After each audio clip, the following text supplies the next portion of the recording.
अच्छा ध्यान देना। ओके सी, ये ट्रांसफर प्राइसिंग के चैप्टर में अपना क्या चल रहा था? We were discussing the methods of computing ALP. तो सी मेथड्स में अपने टोटल 5 मेथड है, उसमें से कपम हो चुका है, रपम हो चुका है। अब अगला मेथड कौन सा है? पसम। पसम मतलब प्रॉफिट स्प्लिट मेथड। अब सी प्रॉफिट स्प्लिट मेथड के लिए ना एक स्टैंडर्ड एग्जाम्पल है, वो एग्जाम्पल तुम लोग को समझ गया ना, बाद में इसके करोड़ सम भी सॉल्व करोगे सेम ही लगेंगे। मतलब एक टिपिकल सिचुएशन में वो मेथड सूट होता है। जैसे कपम वाला मेथड तो क्या है, कोई भी सिचुएशन में सूट हो सकता है। हाँ, रीसेल प्राइस मेथड भी टिपिकल सिचुएशन में सूट होता है। कैसे? रीसेल प्राइस मेथड में तो क्या होना चाहिए, Soni India, Samsung India, L'Oréal India, ऐसा कोई इंडिया में प्लेयर है, उसका पेरेंट एंटिटी फॉरेन में, वहां से इंपोर्ट करके इंडिया में बेच रहा है, वो भी एक टिपिकल सिचुएशन है। उसी तरह प्रॉफिट स्प्लिट मेथड भी एक टिपिकल सिचुएशन में ही सूट होता है, और वो सिचुएशन अपने को समझनी है, और उसमें एएलपी कैसे निकालते वो अपने को समझना। ओके, तो सी इसके लिए मैंने तैयारी करके रखी है, स्क्रीन पर देखो।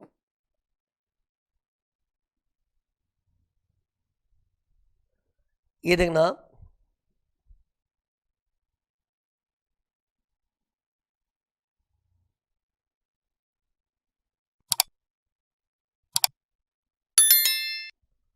ओके सी इस एग्जाम्पल में जितना बताऊं उतना ही देखना। लुक, अज्यूम करो एक्स लिमिटेड एक कंपनी है, यहां वहां नजर मत डालना, जो स्क्रीन पर हाईलाइट हो रही है वही चीज तुम लोग देखोगे। ओके, तो एक्स लिमिटेड एक कंपनी है, उसको एम लिमिटेड से सॉफ्टवेयर बनाने का ऑर्डर मिला। क्या?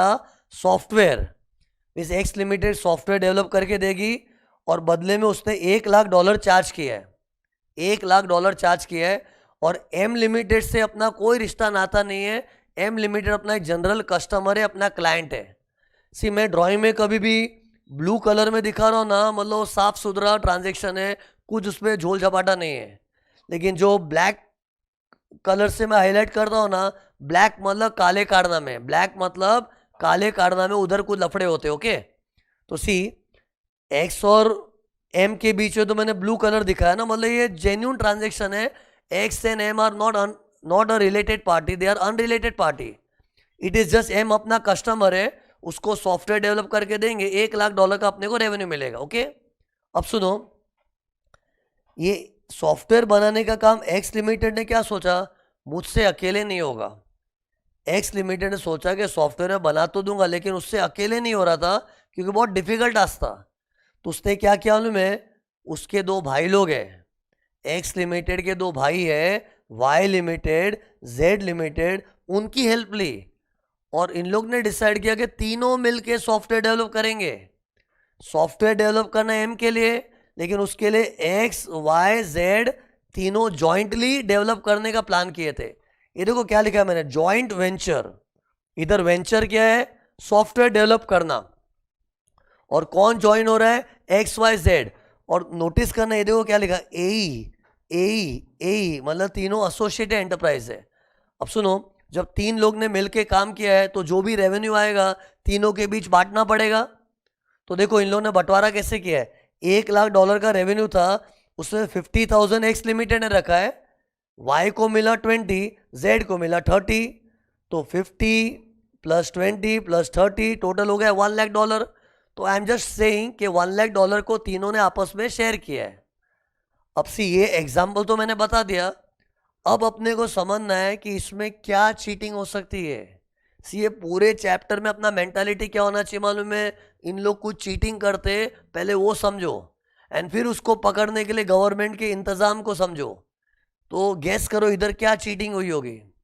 और पता है ऐसे चीटिंग चीटिंग क्यों बोल रहा हूँ? अपने को ऐसा मेंटालिटी बना देना चाहिए, कभी भी 2-3 एई लोग मिलेंगे ना, जरूर कीड़े करेंगे। एई प्लस आईटी लफड़ा है। और ये कॉम्बिनेशन चेक करो, ये देखो, ये एसोसिएट एंटरप्राइज लोग है, और आईटी भी है, इंटरनेशनल ट्रांजेक्शन, मतलब transaction in which at least one party is non resident. तो इधर एक्स लिमिटेड नॉन रेसिडेंट है, ये लोग आर है, तो एटलीस्ट एक पार्टी भी एनआर होता है, उसको आईटी बोलते हैं ना। और कभी भी एई प्लस आईटी का जोड़ा जमाना, तो मतलब लफड़ा है ही। अब पता है इसमें क्या लफड़ा किया होगा इन लोग ने? ये देखो, शेयरिंग में घपला किया होगा। ये जो इस पे ध्यान दो, तुम लोग अपने आप समझ जाएगा। ये जो 50,000 20,000 30,000 का शेयरिंग किया ना, ये शेयरिंग में ही घपला किया होगा। मतलब एक्स लिमिटेड ने ना अपने पास ज़्यादा हिस्सा रखा है। क्यों? क्योंकि एक्स लिमिटेड फॉरेन में है ना, और उसकी कंट्री में टैक्स खाली 10% है। तो एक्स ने अपने भाइयों को समझाया, उसके भाई मतलब वाई एंड जेड भाई, क्योंकि एसोसिएटेड है ना। तो एक्स ने अपने भाइयों को समझाया, देखो समझदारी रखते हैं, मैं थोड़ा हिस्सा ज़्यादा रखूंगा, क्योंकि मेरी कंट्री में टैक्स खाली 10% है, तो मैं अपने पास ज़्यादा हिस्सा रखूंगा तो टैक्स कम आएगा अपने ग्रुप के लिए। आखिर एक्स वाई जेड सेम ही ग्रुप है ना। एंड वाई एंड जेड को क्या बोला, तुम लोग को हिस्सा थोड़ा कम दूंगा मैं, तुम लोग के हाथ में शेयरिंग थोड़ी कम दिखाऊंगा, क्योंकि तुम लोग इंडिया में हो और इंडिया में टैक्स ज़्यादा है, और टैक्स ज़्यादा भरना तो नहीं है अपने को।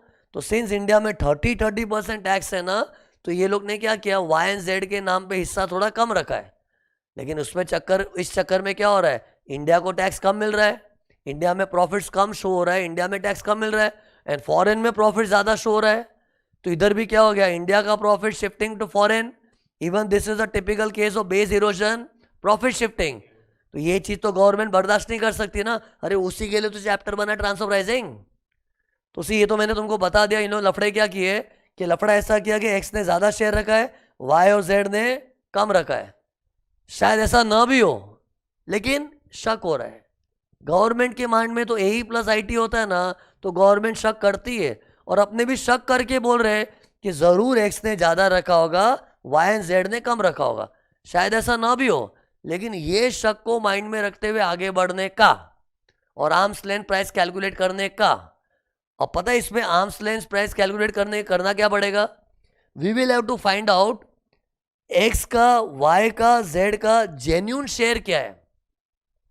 50 20 30 तो इन लोगों ने दिखाया है, but we have to find out इन लोग का जेन्यूनली शेयर क्या होना चाहिए।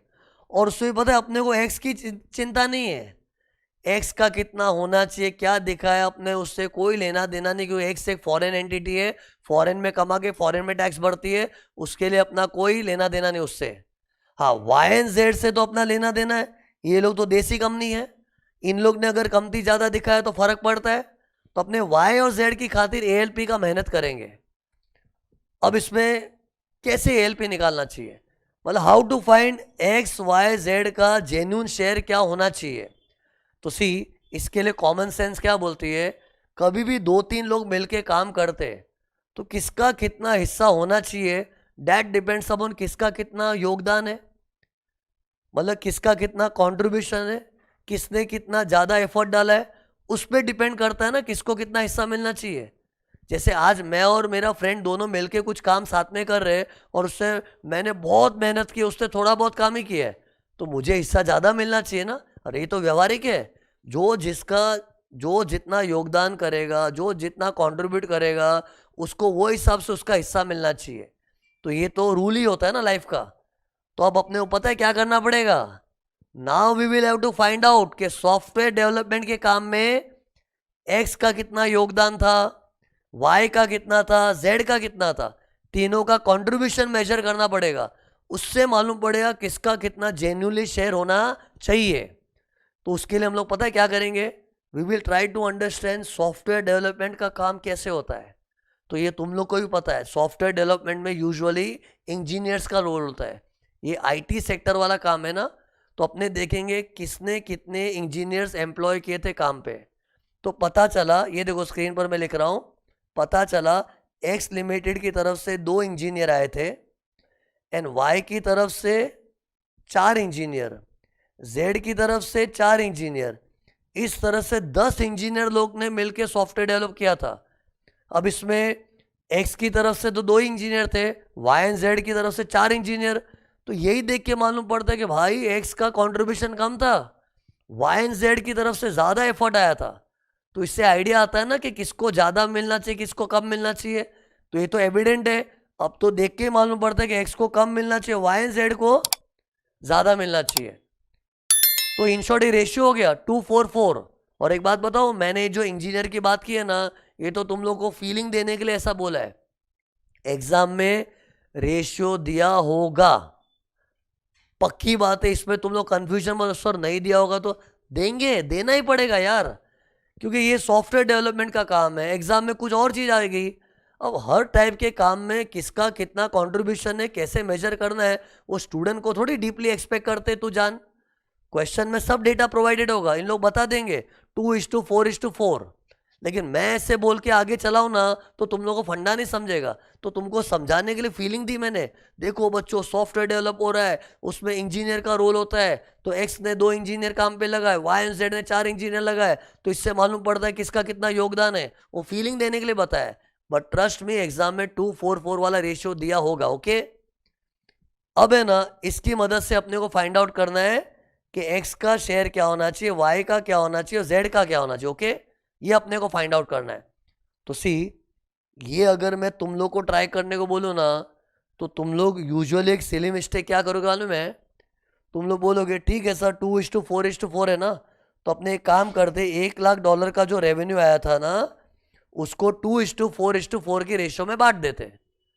लेकिन ये गलत है, ऐसा नहीं कर सकते, क्योंकि $1,00,000 is like a selling price, और सेलिंग प्राइस के अंदर कॉस्ट भी होता है, प्रॉफिट भी होता है। और कॉस्ट के लिए कभी हम बोल सकते कि किसकी कितनी कॉस्ट होनी चाहिए, गवर्नमेंट बोलती हम बताएंगे, एक्स तुझे इतना कॉस्ट इंकर करने का था, वाई तेरे को इतना इंकर करना, जेड तेरे को इतना इंकर करना चाहिए। अरे किसका कॉस्ट इंकर, किसको कितना कॉस्ट इंकर करना है, ये गवर्नमेंट कैसे बता सकती है?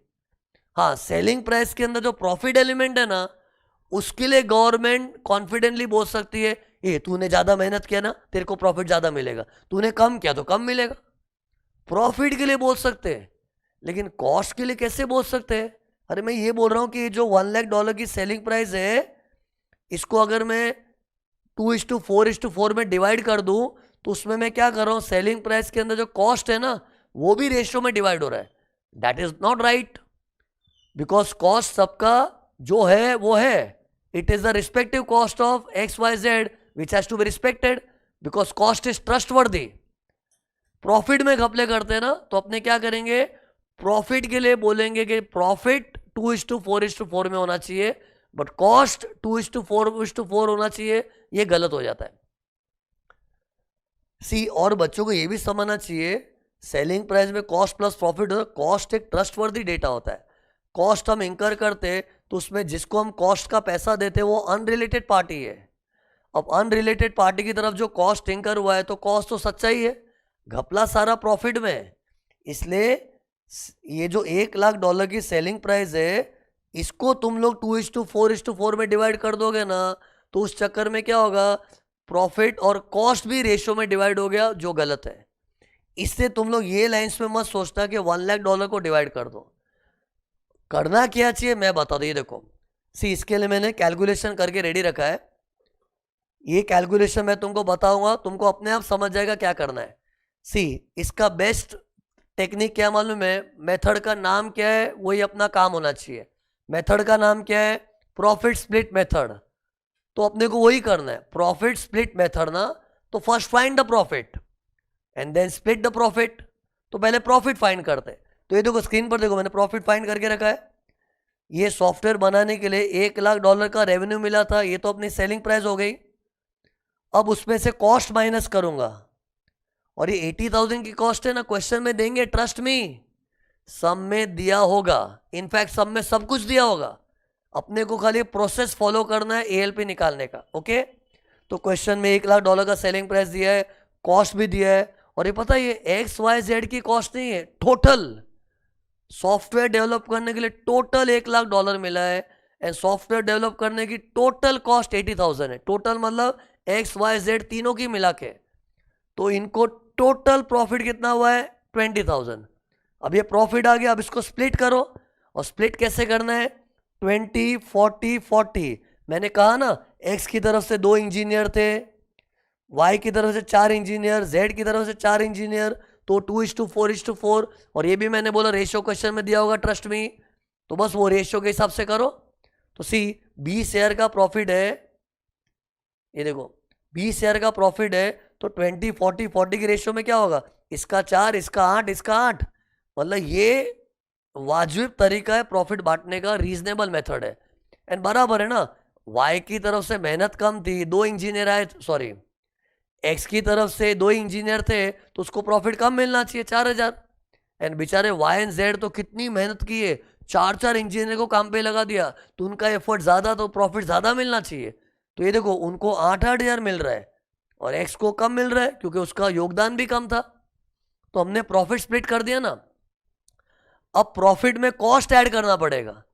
क्यों? क्योंकि arms length price is a selling price. और अपने को पता है, ये देखो ये 3 जो सेलिंग प्राइस है ना, इसकी टक्कर का एक सच्चा सेलिंग प्राइस ढूंढना है। मीन्स अपने ये 50,000, 20,000, 30,000 जिस पे शक कर बैठे हैं, ये भी तो सेलिंग प्राइस जैसा ही है ना। तो अपने उसकी टक्कर का एक सच्चा सेलिंग प्राइस चाहिए। तो सी ये क्यों बोल रहा हूँ? क्योंकि अपने को प्रॉफिट में अभी कॉस्ट ऐड करना पड़ेगा, जस्टिफाई कर रहा हूँ, तब जाके एक सेलिंग प्राइस जैसा आंकड़ा अपने पास आएगा। और कॉस्ट मतलब अभी तीनों की रिस्पेक्टिव कॉस्ट, और वो क्वेश्चन में देंगे, क्वेश्चन में देना ही पड़ेगा। तो सी मान लो एक्स की कॉस्ट 42,000 है, वाई का 18,000 है, जेड का 20,000 है, तो तीनों का कॉस्ट दे दिया है। तो बस तीनों की रिस्पेक्टिव कॉस्ट तीनों के प्रॉफिट में ऐड कर दो, तो अपने को एएलपी का पता चल जाएगा। मतलब तुम लोग देखा हमने प्रॉफिट के लिए क्या बोला, इतना होना चाहिए। और वो बोल भी सकते, कॉस्ट के लिए नहीं बोल सकते। कॉस्ट जिसकी जितनी है उसकी उतनी है। जैसे एक्स लिमिटेड और फॉरेन कंट्री में बैठा है, वहाँ तो चीज़ें महंगी होती है, उसका धंधा तो महंगे में चलता होगा, तो उसकी जो कॉस्ट है रिस्पेक्ट करो। And Y in India, Y on Z India में होंगे, और इंडिया में भी कोई छोटे मोटे शहर में होंगे, वहाँ चीज़ें सस्ती मिलती होगी, तो उनका कॉस्ट कम है। तो सिर्फ कॉस्ट की तो रिस्पेक्ट करनी पड़ेगी ना। इसलिए पता है अपने को कॉस्ट जैसा दिया है वैसा लेने का, क्योंकि वो ट्रस्टवर्दी है। प्रॉफिट के लिए अपने को असेसी लोग का बात नहीं सुनने का। उसके लिए गवर्नमेंट क्या बोलेगी, आप लोग को कुल 20,000 का प्रॉफिट हुआ है ना, चल इसको 4 मिलना चाहिए, इसको 8, इसको 8, क्योंकि तुम लोग ने काम भी तो वो हिसाब से किया है, जो कम काम किया कम, जो ज़्यादा किया ज़्यादा। इससे मेन स्ट्रेस क्या था, प्रॉफिट को स्प्लिट करो और कॉस्ट जैसी है वैसी ऐड कर दो। अब आ गया अपना आर्म्स लेंथ प्राइस। अब तीनों के एएलपी को लेके अपने को एग्जाम में कंक्लूजन देना पड़ता है। पता है एग्जाम में सम आता तो एएलपी निकालने के नहीं छोड़ने का, कंक्लूजन देना पड़ता है। अब बताओ इस पे कंक्लूजन कैसे देंगे, एक एक करके बात करते हैं। पहले एक्स लिमिटेड का बात करने का। तो सी एक्स लिमिटेड के लिए स्क्रीन पर देखो, ऐसा बोलने का, we are not interested in X limited. X limited ने कम दिखाया ज़्यादा दिखाया, वी आर नॉट इंटरेस्टेड, क्योंकि X is a foreign entity, India में टैक्स ही नहीं भर रही है। हाँ, वाई एंड जेड के लिए अपने को कुछ विशेष टिप्पणी देनी पड़ेगी कंक्लूजन में। तो ये देखो वाई का हिस्सा होना क्या चाहिए था, स्क्रीन पर देखो 26,000, और भाई साहब ने दिखाया कितना है 20,000, मतलब 26,000 होना चाहिए, खाली 20,000 ही दिखाया है। अरे मतलब इनकम कम दिखाई है। तो वाई को बोले नालायक, शर्म है तेरे को, तेरा 26,000 हिस्सा होना चाहिए। और ये हम क्यों बोल पा रहे कि क्योंकि तेरी 18,000 की तो कॉस्ट है और 8,000 का प्रॉफिट तो मिलना चाहिए क्योंकि तेरा योगदान ज़्यादा था। अरे 18,8 था ना मेरी कैलकुलेशन में, देखो ये तो 18,000 की तो तेरी कॉस्ट है और 8,000 का प्रॉफिट मिलना चाहिए। तो वो हिसाब से तो तुझे 26 मिलना चाहिए, और तू कह रहा है कि तुझे 20 ही मिला है, चीटर। तो ऐसे में गवर्नमेंट क्या बोलेगी, जितना भी उसने कम दिखाया ना, यानी कि $6,000 उसकी इनकम में ऐड करवा देंगे। अब बारी आई जेड की। जेड को बोलेंगे ये देखो जेड का हिस्सा कितना था, सॉरी जेड का कितना हिस्सा होना चाहिए, 28,000, और भाई साहब ने दिखाया कितना है 30,000। तो एक बार तो गवर्नमेंट गुस्से में उसकी तरफ चल दी, भाई तेरा हिस्सा 28,000 होना चाहिए। हाँ, एंड फिर गवर्नमेंट ने बोलो 30,000 ज़्यादा दिखाया, मतलब 28 से ज़्यादा दिखाया है। तो गवर्नमेंट देखो भड़क के तो गई थी, तेरा हिस्सा 28 होना चाहिए, और तूने ओ 30,000 दिखाया है, 30,000, हाँ तो बराबर है। 28,000 तो ऐसे फालतू था, एएलपी वेएलपी तो ऐसे टाइम पास होता है। तू जब बोलता है तेरी इनकम 30,000 है तो सही बोल रहा है। अरे मैंने बोला था ना गए लेक्चर में कि एएलपी के मुकाबले अगर कोई ज़्यादा इनकम दिखाता है ना तो गवर्नमेंट लालची हो जाती है। फिर ALP goes to buy oil, मतलब तेल लेने गया एएलपी, क्योंकि तुमने एएलपी 28,000 है और दिखाई तो इनकम 30,000 है, और इनकम ज़्यादा दिखाते तो मोस्ट वेलकम। सी हमेशा याद रखना, एएलपी कंप्यूट करने के बाद अगर उसने कमती दिखाया ना, चमाट मार देने का, फिर एएलपी का झंडा गाड़ के रख दो लेकिन अगर उसको ज़्यादा दिखा है तो फिर ALP गया भाड़ में, जो दिखा है उसको एक्सेप्ट कर लो। और पता है इसमें क्या हो गया, देखो एक अच्छी चीज़ नोटिस कर रहा हूँ बच्चों तुमको, Y ने 20 दिखाया तो उसको 26 करवा दिया, और X का सॉरी Z का 28 है, फिर भी नहीं 28 नहीं 30 बराबर ही है, तो हमने 30 चला लिया। और X का तो 50 ही है, उसने भी ज़्यादा दिखा तो ज़्यादा दिखा तो चलता है ना। तो देखने जाए तो X का 50, Y को तो 26 करवा दिया और Z का 30 रहने दिया, तो 50 + 26 + 30 $1,06,000। मतलब कमाया ही $1,00,000 है, लेकिन टैक्स आ रहा है $1,06,000 पे। तो इसमें कितने लोगों को अजीब लग रहा है, ऐसे कैसे हो सकता है? होगा ना, क्यों नहीं होगा? उल्टे काम करोगे तो ऐसा ही होगा, ऐसा काम करने का ही नहीं। चुपचाप प्रॉपर वे में शेयरिंग करो तो ये नौबत ही नहीं आएगी। तुम लफड़े करोगे तो ये तो होने ही वाला है, पाप करोगे तो भगवान सजा देगा ना, और तुमने पाप किया तो सजा मिले। और ऐसा क्यों हो रहा है मालूम है? क्योंकि जो कम दिखा रहा है उसको चमाट मार के ज़्यादा करवा रहे, और ज़्यादा वाले को एक्सेप्ट कर रहे। तो होने में तो होगा ही ना कि 1,00,000 कमा के भी उनको टैक्स 1,06,000 पे आया। समझा 1,06,000 कैसे? इसका 50 और Y का हमने 26 करवा दिया और इसका 30 रहने दिया, तो ये 1,06,000 हो गया। इसी बोल क्यों रहा, क्यों बच्चों को अजीब अजीब लगता है? अजीब नहीं लगना चाहिए, चीटिंग करेंगे तो ऐसा होता है। और अगर ये नहीं होना चाहिए था तो तुमको शेयरिंग ढंग से करना चाहिए था। तो बस ये मैंने जो किया ना, ये अपना एग्जाम में सॉल्यूशन होगा, लेकिन हर ALP के नीचे अपने को कंक्लूजन देने का। X के लिए कंक्लूजन देना चाहिए, ALP नॉट रिक्वायर्ड क्योंकि फॉरेन एंटिटी है। हाँ, Y के लिए तो मस्त जोरदार कंक्लूजन देना, उसने कमती दिखा, इनकम ऐड होगा वगैरह ये सब। और Z के लिए कंक्लूजन क्या देंगे कि Z का 28 होना चाहिए, लेकिन उसने दिखाया तो 30 है, तो अगर कोई ज़्यादा दिखा रहा है तो मोस्ट वेलकम, तो price declared by Z shall be accepted. तो ये था प्रॉफिट स्प्लिट मेथड। तो सी इधर मैंने जो भी कैलकुलेशन की ना, इसमें कुछ याद नहीं रखना है, every data will be given in the question. अगर स्टूडेंट को कुछ याद रखना है तो पता क्या याद रखना है? प्रॉफिट स्प्लिट मेथड को ऐसे याद रखो, first find the profit then split the profit. इससे मैंने स्क्रीन पर देखो प्रॉफिट और स्प्लिट वर्ड को हाईलाइट किया है। तो पहले प्रॉफिट फाइंड कर लो, फिर उसको स्प्लिट करो, फिर स्प्लिट करके तीनों की रिस्पेक्टिव कॉस्ट ऐड कर दो तो ALP आ जाएगा। तो this was profit split method. Okay, अब देखो, तो इसका जो नोट्स वगैरह है अपने प्रिंटेड नोट्स पे देखोगे ना, ये सेम एग्जाम्पल सब कुछ सेम दिया हुआ है।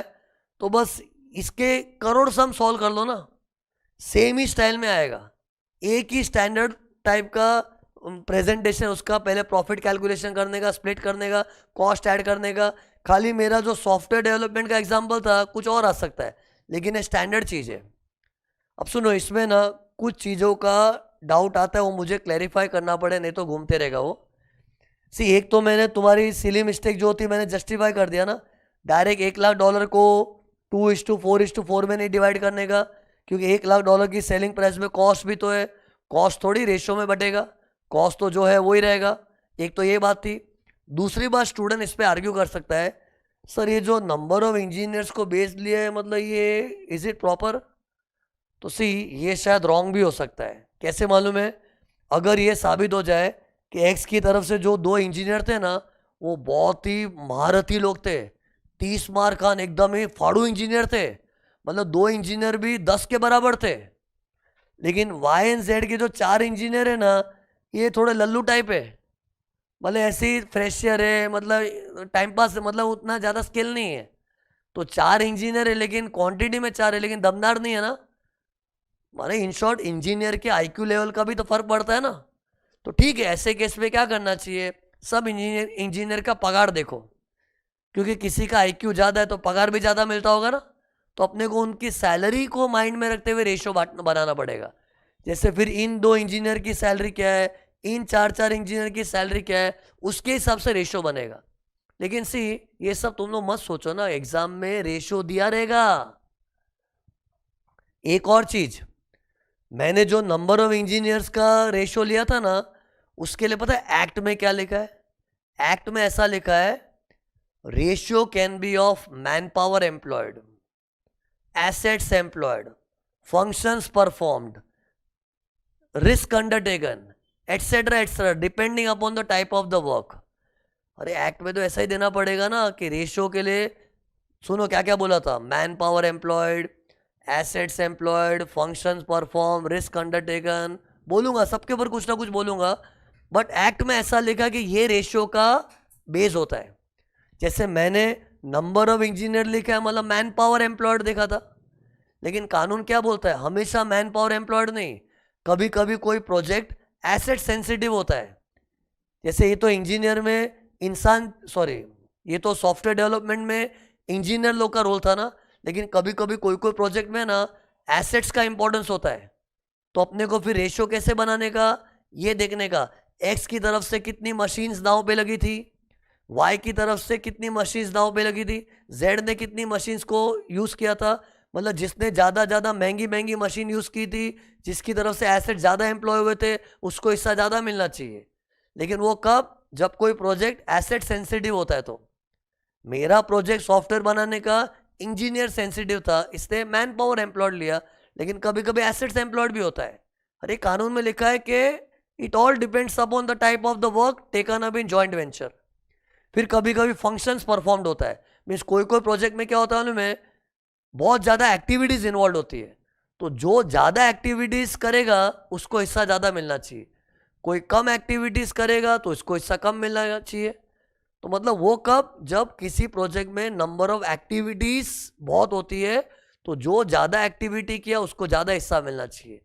सी ये सब बातें बता रहा हूँ, इसका तुम लोग टेंशन मत लेना। Again I am repeating, ratio जो मैंने 244 दिया ना, एग्जाम में दिया होगा, ये तो क्या एक्ट में ये सब वर्ड लिखे मुझे बताने पड़ेंगे। तो क्या बोला एक्ट में, ratio can be of man power employed, assets employed, functions perform, जो मैं बोल रहा था नंबर ऑफ एक्टिविटीज, एंड कभी कभी रिस्क अंडरटेकन भी देखना पड़ता है। कभी कभी क्या होता है, कोई कोई प्रोजेक्ट में रिस्क होता है। सी धंधे में रिस्क किस बात का होता है ना, में पैसा डालने को फटती है कि आज अगर मैंने पैसा लगा दिया डूब गया तो, लेकिन कोई कोई डेयरिंग बाज लोग क्या बिंदास पैसा लगाते हैं, कोई फट्टू है तो पैसा नहीं लगाएगा। तो ऐसा मान लो इन लोग ने कोई रिस्की प्रोजेक्ट हाथ में लिया है, मतलब ऐसा रिस्की प्रोजेक्ट है ना कि फ्लॉप शो होकर सब पैसा डूब भी सकता है, ऐसा रिस्की प्रोजेक्ट है, और उसमें वाई एंड जेड डेयरिंग बाज है, उन लोग ने बिंदास पैसा लगा दिया, और एक्स फट्टू है। तो इससे मालूम पड़ता है ना कि रिस्क कौन ज़्यादा लेने को तैयार है, तो उसको ज़्यादा हिस्सा मिलना चाहिए। ये कब, जब रिस्की प्रोजेक्ट होगा। तो सी बेसिकली मुझे बच्चों को है ना 4 क्राइटेरिया जो एक्ट में दिए ना उसका फीलिंग देना है। Criteria of developing the ratio, ratio can be man power employed जो मेरे एग्जाम्पल में था, number of engineer, it can be assets employed, functions performed, risk undertaken, etcetera etcetera. Law में क्या बोला है, कुछ भी ले सकते, it all depends upon the type of the work. Means कानून में ऐसा नहीं बोला कि इसी को बेच लो, वो तो काम काम पे डिपेंड करता है ना। इधर सॉफ्टवेयर का काम था, कुछ और काम भी हो सकता है। एनीवेज, ये तो मुझे सर होने के नाते ये सब का एक्सप्लेनेशन देना पड़ता है, क्योंकि तुम लोग अपने नोट्स में ये सब लिखा हुआ भी देखोगे कि contribution can be measured in man power employed ratio, assets employed, function perform, risk undertaken. तो लिखा हुआ देखोगे तो तुमको समझना पड़ेगा ना, इससे मुझे समझाना पड़ता है। बाकी अगर तुम लोग कैजुअली पूछो ना, टेंशन लेने का, रेशियो क्वेश्चन में दिया है, चुपचाप ये देखो स्क्रीन पर, ऐसे फॉर्मेट से सॉल्व करो, आंसर आ जाएगा।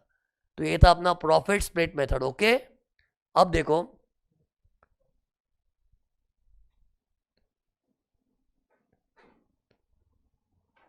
ये देखो चैप्टर का बिगिनिंग, जैसे जब भी हम लोग आगे बढ़ेंगे ना, अपने को ये पेज देखने का कि ये पेज में क्या है, पूरे चैप्टर का समरी है, और इसको देखते देखते पढ़ेंगे ना, अपने को मालूम पड़ेगा कि इतने बड़े चैप्टर में हम कहाँ पहुँच चुके, कितना हुआ कितना बाकी है।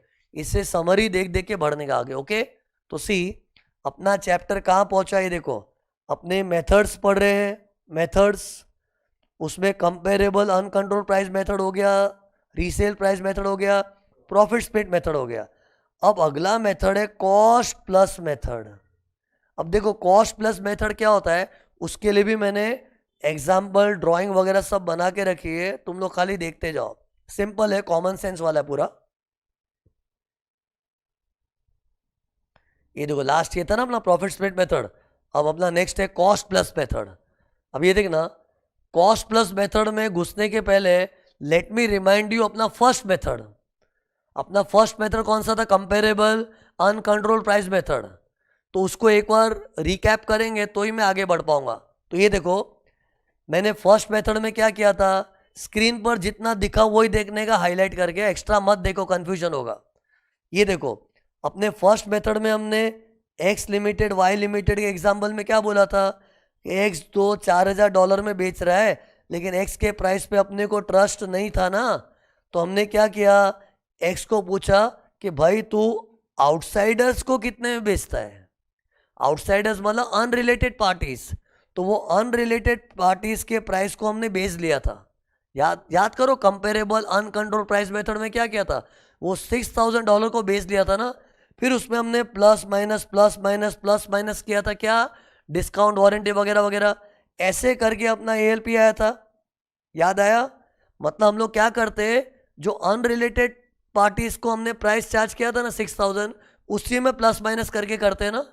लेकिन सुनो ध्यान से, कभी कभी हम लोग है ना, स्क्रीन पर देखो, ये वाले प्राइस पे ध्यान ही नहीं देते, हम लोग एक अलग ही मेथड यूज करते। मीन्स हम एक्स को क्या बोलेंगे, तू अनरिलेटेड पार्टी को क्या प्राइस पे बेचता है ना, वो हमको नहीं देखने का है। हम लोग क्या करते हैं, एक्स लिमिटेड को बोलेंगे, एक्स एक काम कर, तूने जो प्रोडक्ट वाई को बेचा है ना, उसकी हमें कॉस्ट बता। तूने जो प्रोडक्ट वाई को बेचा है ना, उसकी हमें कॉस्ट बता। और गवर्नमेंट पता है कॉस्ट के पीछे क्यों लगी है, गवर्नमेंट का क्या मानना है कि लोग सेलिंग प्राइस मैनिपुलेट कर सकते हैं, लेकिन सेलिंग प्राइस के अंदर जो कॉस्ट इन्वॉल्व होता है ना, वो सच्चा होता है। क्यों? क्योंकि हम जब कॉस्ट इंकर करते हैं ना, तो वो अनरिलेटेड पार्टीज की तरफ होता है। जैसे मान लो एक्स लिमिटेड ने वाई को जो भी प्रोडक्ट बेचा होगा, तो उसकी कॉस्टिंग में क्या होगा, रॉ मटेरियल, लेबर वगैरह, ओवरहेड्स। तो ये रॉ मटेरियल किसी सप्लायर से लिया होगा, तो यूजुअली सप्लायर एक अनरिलेटेड पार्टी होगी। रिलेटेड पार्टी भी हो सकता है, लेकिन एक बार अज्यूम करो कि सप्लायर तो इन जनरल अपने अनरिलेटेड होंगे। फिर वेजेस मजदूरों को दिया है, तो मजदूरी भी अनरिलेटेड पार्टी है। कोई जगह का रेंट दे रहा है, तो रेंट हमने किसी लैंडलॉर्ड को दिया, तो अनरिलेटेड पार्टी है। बेसिकली मैं क्या फीलिंग देना चाह रहा हूँ, तो फीलिंग देना चाह रहा हूँ कि एक एसएससी की जो कॉस्ट होती है ना, वो रिलायबल होती है। तो गवर्नमेंट ने वही किया, एक्स लिमिटेड को बोला तू तेरा कॉस्ट बता दे, क्योंकि हमको तेरे सेलिंग प्राइस पे भरोसा नहीं है, तेरे कॉस्ट पे भरोसा है। तो एक एक करके उसकी हमने कॉस्ट जानी। ये देखो स्क्रीन पर राइट साइड में देखो लिखा है डायरेक्ट कॉस्ट, मतलब एक्स ने जो वाई को प्रोडक्ट बेचा उसका डायरेक्ट कॉस्ट, उसका इनडायरेक्ट कॉस्ट, इस तरह से आ गया टोटल कॉस्ट। एंड फिर कॉस्ट हमने एक्स लिमिटेड से जान लेना। अब एक्स को बोलेंगे अभी तो साइड में बैठ, अब हम लोग कुछ और करेंगे, अब हम मार्केट से पता लगाएंगे।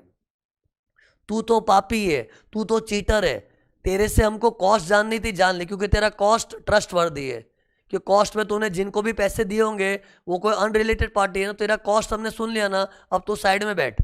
अब हम मार्केट से पता लगाएंगे कि जिस तरह का प्रोडक्ट एक्स ने वाई को बेचा है, उसमें what is the standard GP margin. ये देख स्क्रीन पर लिखा है standard GP margin. Standard GP margin मतलब जो प्रोडक्ट एक्स ने वाई को बेचा है, वैसे प्रोडक्ट में लोग बाग कितना प्रॉफिट का लोडिंग करते। सी हर धंधे वाला क्या करता है, अपने कॉस्ट के अंदर कुछ प्रॉफिट लोड करके वो हिसाब से बेचता है ना। हाँ, सबकी कॉस्ट अलग होती है, लेकिन अपने कॉस्ट तो एसएससी का ही लिया है ना, सबका कॉस्ट पैटर्न अलग होता है। लेकिन अपने तो एक्स से डील कर रहे, तो एक्स का कॉस्ट लिया है, लेकिन प्रॉफिट सबका अलग क्यों होगा। एक ही टाइप का प्रोडक्ट दुनिया वाले बेचते हैं, तो मोरलेस सबका प्रॉफिट का लोडिंग सेम होना चाहिए।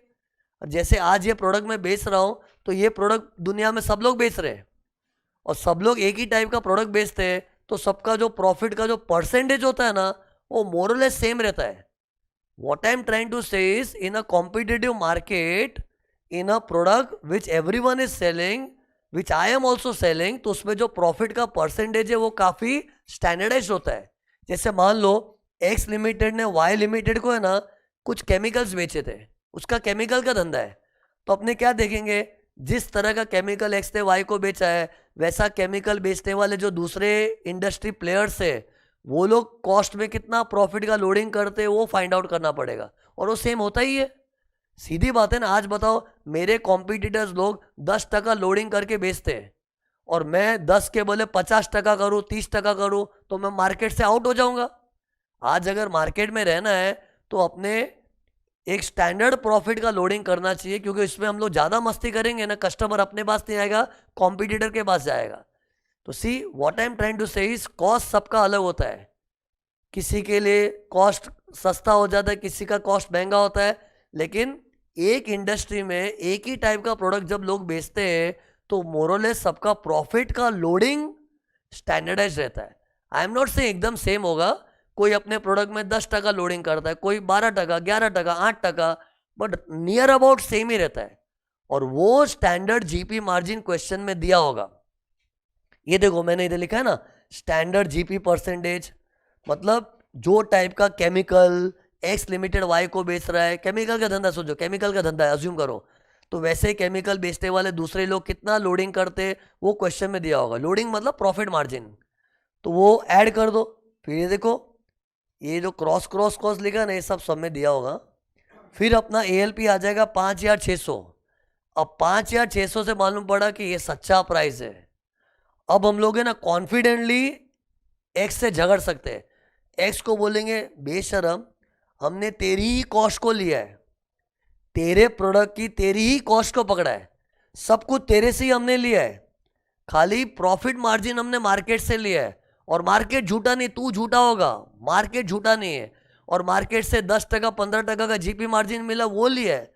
उसके बाद तेरी सेलिंग प्राइस 5,600 होनी चाहिए, तो होनी चाहिए ना। और बेशरम तूने खाली 4,000 दिखाया है। ये देखो स्क्रीन पर एसएससी ने सेलिंग प्राइस कम दिखाई है 5,600 के मुकाबले, तो गवर्नमेंट उसको बोलेगी चीटर, तूने $1,600 से इनकम कम दिखाई, तो उसकी इनकम में ऐड करने की बात करते ना। लेकिन पता है ऐसे में अगेन एक्स लिमिटेड कुछ बहाने मार सकता है। बहाने मतलब वो डिस्काउंट वारंटी जो पड़ा था ना, तो मान लो इधर एक्स लिमिटेड का बहाना होगा। क्या बहाना मालूम है? कि हमने ना वाई लिमिटेड को जो प्रोडक्ट बेचा था ना, वो जो हमने केमिकल्स बेचे थे ना, उसको बहुत ज़्यादा बल्क में ऑर्डर था, और इतना बल्क में ऑर्डर थे तो डिस्काउंट देना पड़ा था।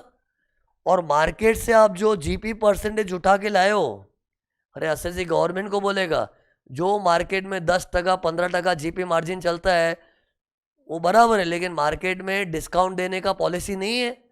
देखो पता लगाओ मार्केट से। मार्केट में आपने ये तो पता लगा दिया सब लोग 10%, 15% लोडिंग करते हैं, लेकिन मार्केट में ये भी तो पता लगाओ कौन डिस्काउंट देता है। कोई डिस्काउंट नहीं देता है। लेकिन हमारा स्पेशल केस है, हमने हमारे वाई लिमिटेड को जब माल बेचा था भारी डिस्काउंट दिया था। अरे मतलब SSC is trying to justify कि my transaction was a different terms and market एक अलग टर्म्स पे चलता है। तो अगर ऐसी बात करेगा ना तो उसको रिकनसाइल करना पड़ता है। तो ऐसे में हम लोग क्या करेंगे, एक्स को बोलेंगे चल तूने वाई को डिस्काउंट में माल बेचा था ना, ये डिस्काउंटेड था ना, तो एक काम करते हम इसको भी डिस्काउंटेड कर देते। किसको? 5,600 को। और इसको भी डिस्काउंटेड कर देंगे तो फिर तो ट्रांजेक्शन एट पार हो जाएगा ना। तो उसके लिए अपने को सब में देखना चाहिए कि एक्स ने वाई को कितना डिस्काउंट दिया था। तो ये देखो मान लो एक्स ने वाई को कुछ $400 का डिस्काउंट दिया था, तो वही $400 का डिस्काउंट इसमें लेस कर देंगे। अरे मतलब ये कोई नई चीज़ नहीं है, ये तो मैंने तुमको पिछले मेथड से भी बताया था, इधर भी बता रहा हूँ। सी हर जगह ये तो आ ही सकता है ना। इधर कितना भी गवर्नमेंट बोल दे तेरे कॉस्ट में मार्केट का जीपी ऐड करके इतना आएगा, तो एसएससी तो अपने ट्रांजेक्शन को अनोखा बता ही सकता है ना। तो ठीक है, अगर तेरा ट्रांजेक्शन अनोखा है, मतलब ये काला वाला, उसमें तूने तेरे वाई को डिस्काउंट दिया था, तो डिस्काउंट दिया था ना, चल यही डिस्काउंट अगर 5,600 में भी होता तो क्या हो जाता, चलो 400 का डिस्काउंट देता तो भी 5,200 तो होता है ना। अब तू 5,200 के मुकाबले से भी उसके मुकाबले भी कम दिखा रहा है, अब तो तेरे में चीटिंग है। फिर हम लोग $1,200 उसकी इनकम में ऐड करवा देंगे। इन शॉर्ट से डिस्काउंट तो एक एग्जांपल था, बेसिकली मुझको तुम्हें बताना था कि इधर भी ऐड और लेस एडजस्टमेंट्स वाला पॉइंट आता है। वो बोलते हैं ना ऐड और less adjustments to account for differences between IT and UT. IT मतलब ये काले कारनामे वाला ट्रांजेक्शन, इसको आईटी बोलते हैं। यूटी मतलब इंडस्ट्री में जो दूसरे प्लेयर लोग जीपी मार्जिन लोड करते हैं, वो अनकंट्रोल ट्रांजेक्शन्स होता है वो। तो इन शॉर्ट इधर भी वो करना पड़ता है, एंड फिर आखिर में इधर एएलपी आ जाता है। अब पता है ये कैलकुलेशन तो मैंने जो किया ना, इसमें कोई बहुत बड़ा रॉकेट साइंस नहीं है। देखने आया तो मैंने क्या किया है, मेथड का क्या नाम था, कॉस्ट प्लस मेथड, वही लिटरली मैं कर रहा हूँ, कॉस्ट को ढूंढ के प्रॉफिट ऐड करके कॉस्ट प्लस मेथड किया है। अब पता है इधर बच्चों को डाउट क्या आएगा, अभी तक सब हाँ में हाँ मिलाने वाली बातें थी, हाँ बराबर है बराबर है बराबर है, लेकिन मन में डाउट क्या घूमना चाहिए, सुनो अब ये डाउट आना चाहिए, लुक हियर, कि सर हमने फर्स्ट मेथड में क्या किया था, $6,000 को बेच लिया था। तुम लोग भी नोटिस करो, डिफरेंस नोटिस करना। फर्स्ट मेथड में क्या किया हमने, एक्स लिमिटेड की कॉस्ट पता लगाने का ट्राई नहीं किया। फर्स्ट मेथड में हमने सेलिंग प्राइस को ही कुछ कुछ करके सेलिंग प्राइस बनाया, और ये वाले में तो कॉस्ट प्लस करके सेलिंग प्राइस निकाला। मतलब ये देखो, फर्स्ट मेथड में हमने $6,000 की सेलिंग प्राइस को ही बेच लिया था, लेकिन वो ट्रस्ट वर्दी सेलिंग प्राइस थी, it was a price charge to unrelated party. उसी में plus minus plus minus plus minus करके आंसर आया था, that was CUPM, comparable uncontrolled price method. और I am just telling you the difference. और दूसरे method में हमने क्या किया, एसएससी की कॉस्ट को ऐड किया, उसमें मार्केट में क्या प्रॉफिट मार्जिन चल रहा है उसको ऐड किया, इस तरह से एएलपी निकाला, वो था सीपीएम। तो सी दोनों मेथड अलग तो लग रहे कि नहीं, अलग लग रहे, अलग बताओ नहीं तो आगे बात नहीं बढ़ेगा। अलग क्यों है, फर्स्ट मेथड में तो हमने अनरिलेटेड सेलिंग प्राइस को ही, ये देखो सेलिंग प्राइस को ही कुछ कुछ करके एएलपी निकाला था, लेकिन यहाँ पे हम लोग आउटसाइड सेलिंग प्राइस को नहीं देख रहे, एसएससी की कॉस्ट के अंदर ही मार्केट में जो स्टैंडर्ड जीपी चलता है उसको ऐड करके निकाला। मेथड अलग है, लेकिन मन में कंफ्यूजन क्या आएगा कि सर कौन सा करना चाहिए, यही तो दुविधा होती है रियल लाइफ में। इसके लिए कानून को ही पूछोगे ना, एक कानून कौन सा मेथड करे, तो सी इसके लिए लॉ ने क्या बोला, बॉस वो हम नहीं बताएंगे, you have to follow the most appropriate method. And what is most appropriate, कानून बोलता है वो तू बेहतर जानता है। एसएससी ये तेरा धंधा है, तेरा प्रोडक्ट है, तेरे से बेहतर क्या जानता है कि क्या अप्रोप्रिएट है क्या नहीं। तू अपने बिजनेस का एक्सपर्ट है, तो you should be able to decide what is appropriate. हमने तो खाली दो मेथड खोल दिए, मेथड 1 के 6,000 के अंदर ही प्लस माइनस कर करके निकालो, मेथड 2 के तुम्हारी हम कॉस्ट को जोड़ेंगे, उसमें प्रॉफिट मार्जिन ऐड करके निकालेंगे। हमने तो दो मेथड खोल दिए, अब कौन सा अप्रोप्रिएट है तू सिलेक्ट कर। अब सी ऐसे में स्टूडेंट को क्या लगता है ये कैसे होगा, और स्टूडेंट क्यों नहीं समझ पाता, क्योंकि स्टूडेंट का भी धंधा नहीं हो, एक्चुअल में धंधा करे एसएससी। और एक बात बताऊं, जिसका धंधा है ना, अगर वो सच्चा आदमी है ना, तो वो जज कर सकता है कि ये सही मेथड है ये गलत मेथड है। बट वो जो एक्चुअल में बिजनेस कर रहा है, मतलब मेरे एग्जांपल में एक्स लिमिटेड, वो भली भांति जानता है कि व्हाट इज अप्रोप्रिएट। तुमको लग रहा है वो कैसे मालूम पड़ेगा, अरे बॉस जो बिजनेस करता है ना वो उस बिजनेस का एक्सपर्ट हो जाता है। और उसके सामने मैं दो चीज खोलूं ना, ये देखो 6,000 में प्लस माइनस करो, एंड दूसरा ये वाला, तो बिजनेसमैन जो एक्सपर्ट है वो जेन्यून होगा ना, सच्चा इंसान होगा ना, भगवान का आदमी, तो बता पाएगा कि ये अप्रोप्रिएट है कॉस्ट प्लस, कि ये अप्रोप्रिएट है, ही कैन से। और वो कानून को पता है, इससे गवर्नमेंट ने उस पर ही डाला है। खैर ये सब बातें रियल लाइफ में क्या है डिफिकल्ट हो जाती है, लेकिन तुम लोग को टेंशन नहीं लेना है। तुम लोग के लिए पता है सिंपल चीज क्या है, अगर कपम वाला मेथड है तो क्वेश्चन में कपम बोल देंगे, कॉस्ट प्लस मेथड करना है तो वो बोल देंगे। लेकिन रियल लाइफ में क्या कंफ्यूजन होता है। लेकिन सुनो, एक अच्छी टेक्निक बता रहा हूं, सुनो अभी सुनो, एक इनफॉर्मल टेक्निक बता रहा हूं फॉर व्हाट यू नो, कि कौन सा मेथड कब यूज करना चाहिए। लेकिन सी इसको तुम लोग एकदम पत्थर की लकीर लेके मत चलना, this is based on my experience. See based on my experience you know what I can say, ये मेथड कब सूट होगा मालूम है, कौन सा, कॉस्ट प्लस मेथड। जब अपना प्रोडक्ट है ना, it is a routine product, ये कोई अनोखा प्रोडक्ट नहीं है। जैसे केमिकल, मैं जिस तरह का केमिकल बेच रहा हूँ, केमिकल्स होते हैं ना ये हाइड्रोक्लोराइड वगैरह है, जिंक विंक जो भी केमिस्ट्री में पढ़ते हैं, जिस टाइप का केमिकल मैं बेच रहा हूँ ना वो इतना रूटीन है, वो मैं क्या गांव दुनिया में सब बेचते हैं।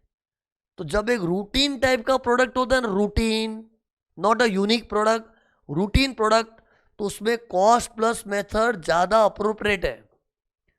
क्यों मालूम है, क्योंकि अगर मेरा प्रोडक्ट अनोखा नहीं है, वो मैं क्या मतलब गली गली में लोग बेचने वाले ऐसे मिलेंगे, हर शहर में वैसा प्रोडक्ट बेचने वाला मिलेगा ही। तो जब वो प्रोडक्ट इतना रूटीन है तो मतलब उससे कंपटीशन बहुत है। और कॉम्पिटिटिव प्रोडक्ट में क्या होता है, अगर एक बिजनेसमैन 10% प्रॉफिट लोड करता है तो दूसरा भी 10% ही लोड करे, तीसरा भी 10%। कोई मस्ती नहीं करेगा क्योंकि कंपटीशन में सबको रहना है। थोड़ा बहुत भी हम लोग प्रॉफिट लोडिंग ज़्यादा कम करेंगे तो कस्टमर अपने पास नहीं आएगा। इससे पता है तुम लोग ये इनफॉर्मल टेक्निक याद कर सकते हो कि अगर किसी एसएससी का प्रोडक्ट एकदम ही रूटीन टाइप है, मतलब इंडस्ट्री में हर कोई वो प्रोडक्ट बेच रहा है, तो cost plus method is best. और इसमें एक अच्छी चीज़ क्या मालूम है, हमने जो डायरेक्ट कॉस्ट इनडायरेक्ट कॉस्ट लिया है ना, वो एसएससी का ही कॉस्ट लिया है। किसका? एक्स का। और अपने एक्स के लिए एलपी निकाल रहे, तो हमने एक्स की कॉस्ट से ही बनाया है। और मार्केट का ये जो स्टैंडर्ड जीपी मार्जिन वो भी ज़्यादा रिलायबल क्यों है? क्योंकि मैंने बोला रूटीन प्रोडक्ट है अपना, इतना स्टैंडर्ड प्रोडक्ट है, हर कोई बेच रहा है, तो उसका जीपी मार्जिन भी रिलायबल होता है। तो वैसे में ये मेथड फॉलो करो। लेकिन अगर मेरा product it is not a routine product, unique product है, मतलब जैसे ये चीज़ है, ये चीज़ सब लोग बेचते होंगे लेकिन मेरे प्रोडक्ट में कुछ खास है, एकदम स्टीरियोटाइप प्रोडक्ट नहीं है। जैसे केमिकल इंडस्ट्री में तो केमिकल जैसे है वैसे है ना यार, उसमें क्या क्वालिटी ऊपर नीचे यार। लेकिन मान लो कोई ऐसा प्रोडक्ट है, उस प्रोडक्ट में माना कि दूसरे प्लेयर भी होंगे, लेकिन मेरा प्रोडक्ट में कुछ वेरिएशन है, कुछ है, means I am able to say कि माई प्रोडक्ट इज यूनिक। तो अगर मेरा प्रोडक्ट यूनिक है, सुनो ध्यान से, क्या बोला? Unique. It is not a routine product जो हर कोई बेच रहा है, इट इज़ यूनिक। देन ऐसे केस में ये देखो, ये वाला मेथड चलेगा। फिर गवर्नमेंट भी एक्स को क्या बोले, ओ तेरा प्रोडक्ट यूनिक है ना, चल तू ये यूनिक चीज आउटसाइडर को कितने बेचता वो बताना। फिर उसके अंदर प्लस माइनस करना चालू कर देंगे, यानी कि CUPM, first method, comparable uncontrol price method. Anyways, ये मैंने तुमको जो बताया ना, इसका कोई कानून में नहीं लिखा है, ये तो मैं अपने एक्सपीरियंस से बता रहा हूँ। क्योंकि सी मैं तो ये सब चीज़ों में बुरी तरह से डूब चुका हूँ ना, पढ़ा पढ़ा के, तो मेरे को बहुत रिसर्च करना पड़ता है, तो उसके बेस पे बता रहा हूँ। लेकिन कहीं पर भी एग्जाम में ऐसा स्टेटमेंट मत मार देना जो मैंने बोला। क्या बोला था कि अगर रूटीन टाइप प्रोडक्ट होता है जो हर कोई बेच रहा है, मतलब प्रोडक्ट में कुछ यूनिक फीचर्स नहीं है, रूटीन प्रोडक्ट है, तो कॉस्ट प्लस मेथड। और अपना कोई यूनिक प्रोडक्ट है, अनोखा ही प्रोडक्ट है, कुछ अनोखी बात है, तो कौन सा बोला? ये 6000 में प्लस माइनस करने वाला कपम मेथड। तो ये मैंने बोला ही इनफॉर्मल चीज़ है, वो मुझे भी बच्चों को क्यों बताना पड़ता है कि कुछ ना कुछ तो बच्चों को एक सेटिस्फेक्शन दो ना। नहीं तो बच्चे को बोलो नहीं नहीं दोनों मेथड कुछ भी यूज़ कर दो, कुछ बता नहीं, तो इतना अंधेरे में नहीं छोड़ सकता ना। इससे कुछ मुझे एक बेंचमार्क बताना पड़ता है कि ऐसे में ये करो, ऐसे में ये करो। बाकी इसके लिए कानून में कुछ फॉर्मली लिखा ही नहीं है। कानून में तो कुछ पूछे ना, क्या लिखा है कानून में? सिंपल बोला है मोस्ट अप्रोप्रिएट। कौन सा अप्रोप्रिएट है वो तुम डिसाइड करो, इसके लिए लॉ इज साइलेंट। एनीवेज, ये सब नॉलेज दे रहा हूँ, लेकिन सब में टेंशन मत लो। ये देखो स्क्रीन पर देखो, अगर ऐसा वाला मेथड यूज करना है ना, क्वेश्चन में माहौल ही ऐसा बनेगा, डायरेक्ट कॉस्ट इनडायरेक्ट कॉस्ट देख के समझ जाएगा।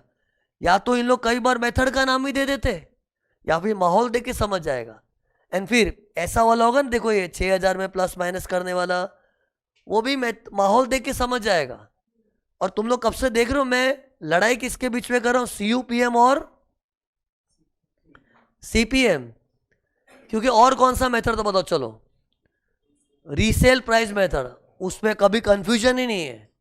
Resale price method typical scenario है कि इंडिया में जो है लॉरियल, सोनी, सैमसंग, उसका कोई फॉरेन में पप्पा है पेरेंट एंटिटी, वहां से मंगवा के इंडिया में रीसेल कर रहे हैं। वो रीसेलर लोग की तो टिपिकल सिचुएशन होती है ना, वो तो देख के समझ जाएगा, उसमें कंफ्यूजन नहीं है। फिर प्रॉफिट स्प्लिट मेथड, वो भी टिपिकल सिचुएशन में आता है। इसलिए बच्चों resale price method, profit split method में तो कभी किसी को कंफ्यूजन ही नहीं होगा। अगर बच्चे को माइंड में डाउट आएगा तो किसको लेके मालूम है? सर ये कपम वाला कब करते, CPM वाला कब करते? और तुम लोग भी देखा होगा, मैंने वही एग्जाम्पल से CUPM भी करके दिखाया, वही एग्जाम्पल से कॉस्ट प्लस मेथड भी किया। तो कंफ्यूजन का एरिया ही है ना, तो उसके ऊपर तो मैंने भाषण दे दिया ना यार, कि क्या करना चाहिए क्या नहीं करना चाहिए। अरे ये कंफ्यूजन हुआ ना, 6000 को प्लस माइनस करके भी निकाल सकता हूँ CUPM वाला, और ये वाला स्ट्रैटेजी भी, तो कंफ्यूजन इसके बीच में होता है। अरे इससे बच्चों को सीखने मिला ना कि हाँ यार, इंडस्ट्री में हम लोग भी जब सीए की तरह काम करेंगे ना, अपने हमेशा ये दुविधा में तो घूमते ही रहेंगे, कौन से, कंपेरेबल अनकंट्रोल प्राइस मेथड करूँ कि कॉस्ट प्लस मेथड। वो है, लेकिन उसके लिए मैंने तुमको ट्रिक बता दी है। रूटीन टाइप प्रोडक्ट है तो cost plus method, unique feature है कुछ ऐसा तो comparable uncontrol price method. 4 method अपने हो गए, कम ऑन, हिम्मत रखो। Comparable uncontrol price method, resale price method, profit split method, cost plus method. अगला मेथड देखो ऐसे खत्म हो जाते हो, खत्म हो रहा है, ट्रांजैक्शनल नेट मार्जिन मेथड। क्या था? Transactional net margin method. डिक्टो सेम है एस कॉस्ट प्लस मेथड, थोड़ा फर्क ये बता दूंगा। ये देखो, अपने कॉस्ट प्लस मेथड में क्या किए थे बताओ, चलो बताओ। हमने एक्स लिमिटेड को क्या बोला, चल तू तेरी कॉस्ट बता, तेरे प्रोडक्ट का direct cost, indirect cost, cost एसेटेन किया था ना। फिर हमने क्या किया बताओ, जिस टाइप का प्रोडक्ट एक्स बेच रहा है उसका मार्केट से पता लगाया कि ऐसे प्रोडक्ट मार्केट में लोग बाग बेचते हैं तो उसमें कितना प्रॉफिट का लोडिंग होता है, जो क्वेश्चन में दिया होगा वो हमने ऐड किया। सेम चीज अपने को करनी है ट्रांजैक्शन नेट मार्जिन मेथड में, लेकिन फर्क क्या मालूम है? ये देखो, एसएससी की कॉस्ट आइडेंटिफाई करो और उसमें स्टैंडर्ड जीपी के बदले standard net profit margin, standard GP margin के बदले standard net profit margin. Standard GP margin add करेंगे तो cost plus method, standard net profit margin add करेंगे तो ट्रांजैक्शनल नेट मार्जिन मेथड। और ऐसा क्यों बोलना पड़ा ना, क्योंकि कोई कोई इंडस्ट्री में ना नेट प्रॉफिट ही स्टैंडर्डाइज हो सकता है। By the way, net profit मतलब क्या नाम है? Operating net profit. अब थोड़ा तुमको फाइनेंशियल्स के बारे में आइडिया होगा तो मालूम है ना, सेल्स माइनस सीओजीएस होता है जीपी, फिर operating expense, administrative expense, selling, distribution, बाद में ऑपरेटिंग प्रॉफिट जैसा आता है ना यार। अरे ऑपरेटिंग प्रॉफिट बाद में तो क्या हो, NPBT, NPAT, profit after tax. तो टिपिकली ऑपरेटिंग प्रॉफिट का बात हो रहा है, ये भी एक्ट में नहीं लिखा। एक्ट में तो क्या बोला, नेट मार्जिन, लेकिन मैं तुमको नॉलेज से बता रहा हूँ ये किस नेट मार्जिन की बात हो रही है, ऑपरेटिंग।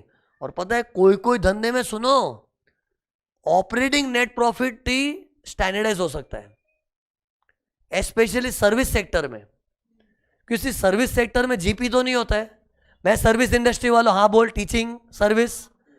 अब मैं कोई ट्रेडिंग अकाउंट बनाता हूँ, मैन्युफैक्चरिंग अकाउंट बनाता हूँ, मेरा कभी ग्रॉस प्रॉफिट, सोच भी सकते हो, हाँ, कोचिंग क्लास का sales, opening stock, purchase, closing stock, GP.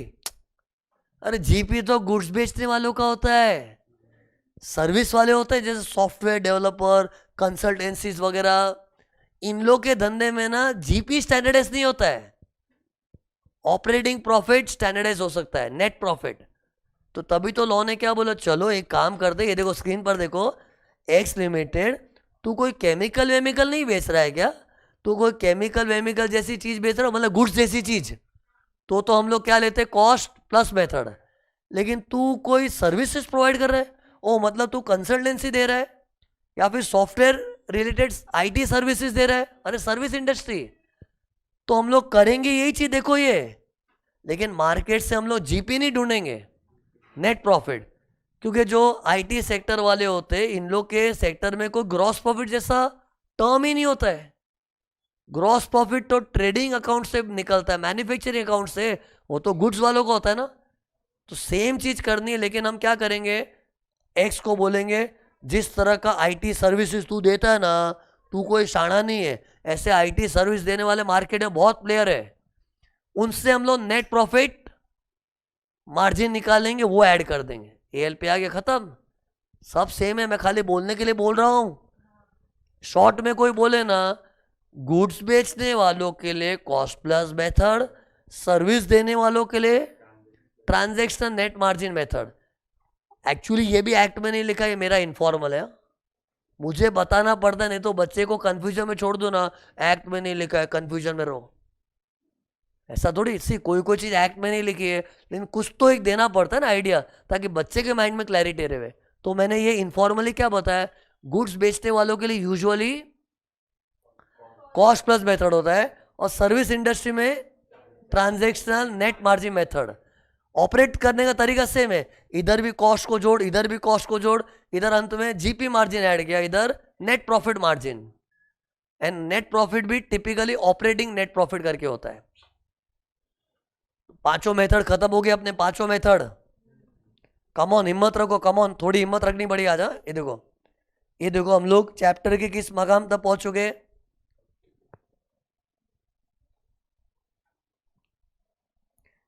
जैसे ही कुछ पढ़ा के आगे जाओ ना, ये चीज देखने का मेरी इच्छा क्या मालूम है, बाय द एंड चैप्टर खत्म होना, ये पूरा चीज दिमाग में रट जाना चाहिए, छप जाना चाहिए पूरा, सब आ गया इसमें यार। और ये बड़ा टॉपिक है एक्चुअली। तो सी हम लोग कहाँ पहुंचे, देखो मीनिंग हो गया, कंप्यूटेशन समाप्त अपना। अरे computation, why to compute, when to compute, what time, who, how, अरे हाउ वाली चीज खत्म हो गई ना अपनी। कपम व, रपम व, पसम व, सीपीएम व, टनम व। लास्ट में अपने क्या किया था अभी, सीपीएम और टनम किया। टनम क्या था, टनम, अरे टनम, सनम नहीं, सनम नहीं, टनम, ट्रांजैक्शनल नेट मार्जिन मेथड। पहले था कॉस्ट प्लस मेथड था, उसके पहले था प्रॉफिट स्प्लिट मेथड सॉफ्टवेयर वाला हो, फिर रीसेल प्राइस मेथड था, उसके पहले था कंपेरेबल अनकंट्रोल प्राइस मेथड। तो ये मेथड्स हो गए अपने, ओके।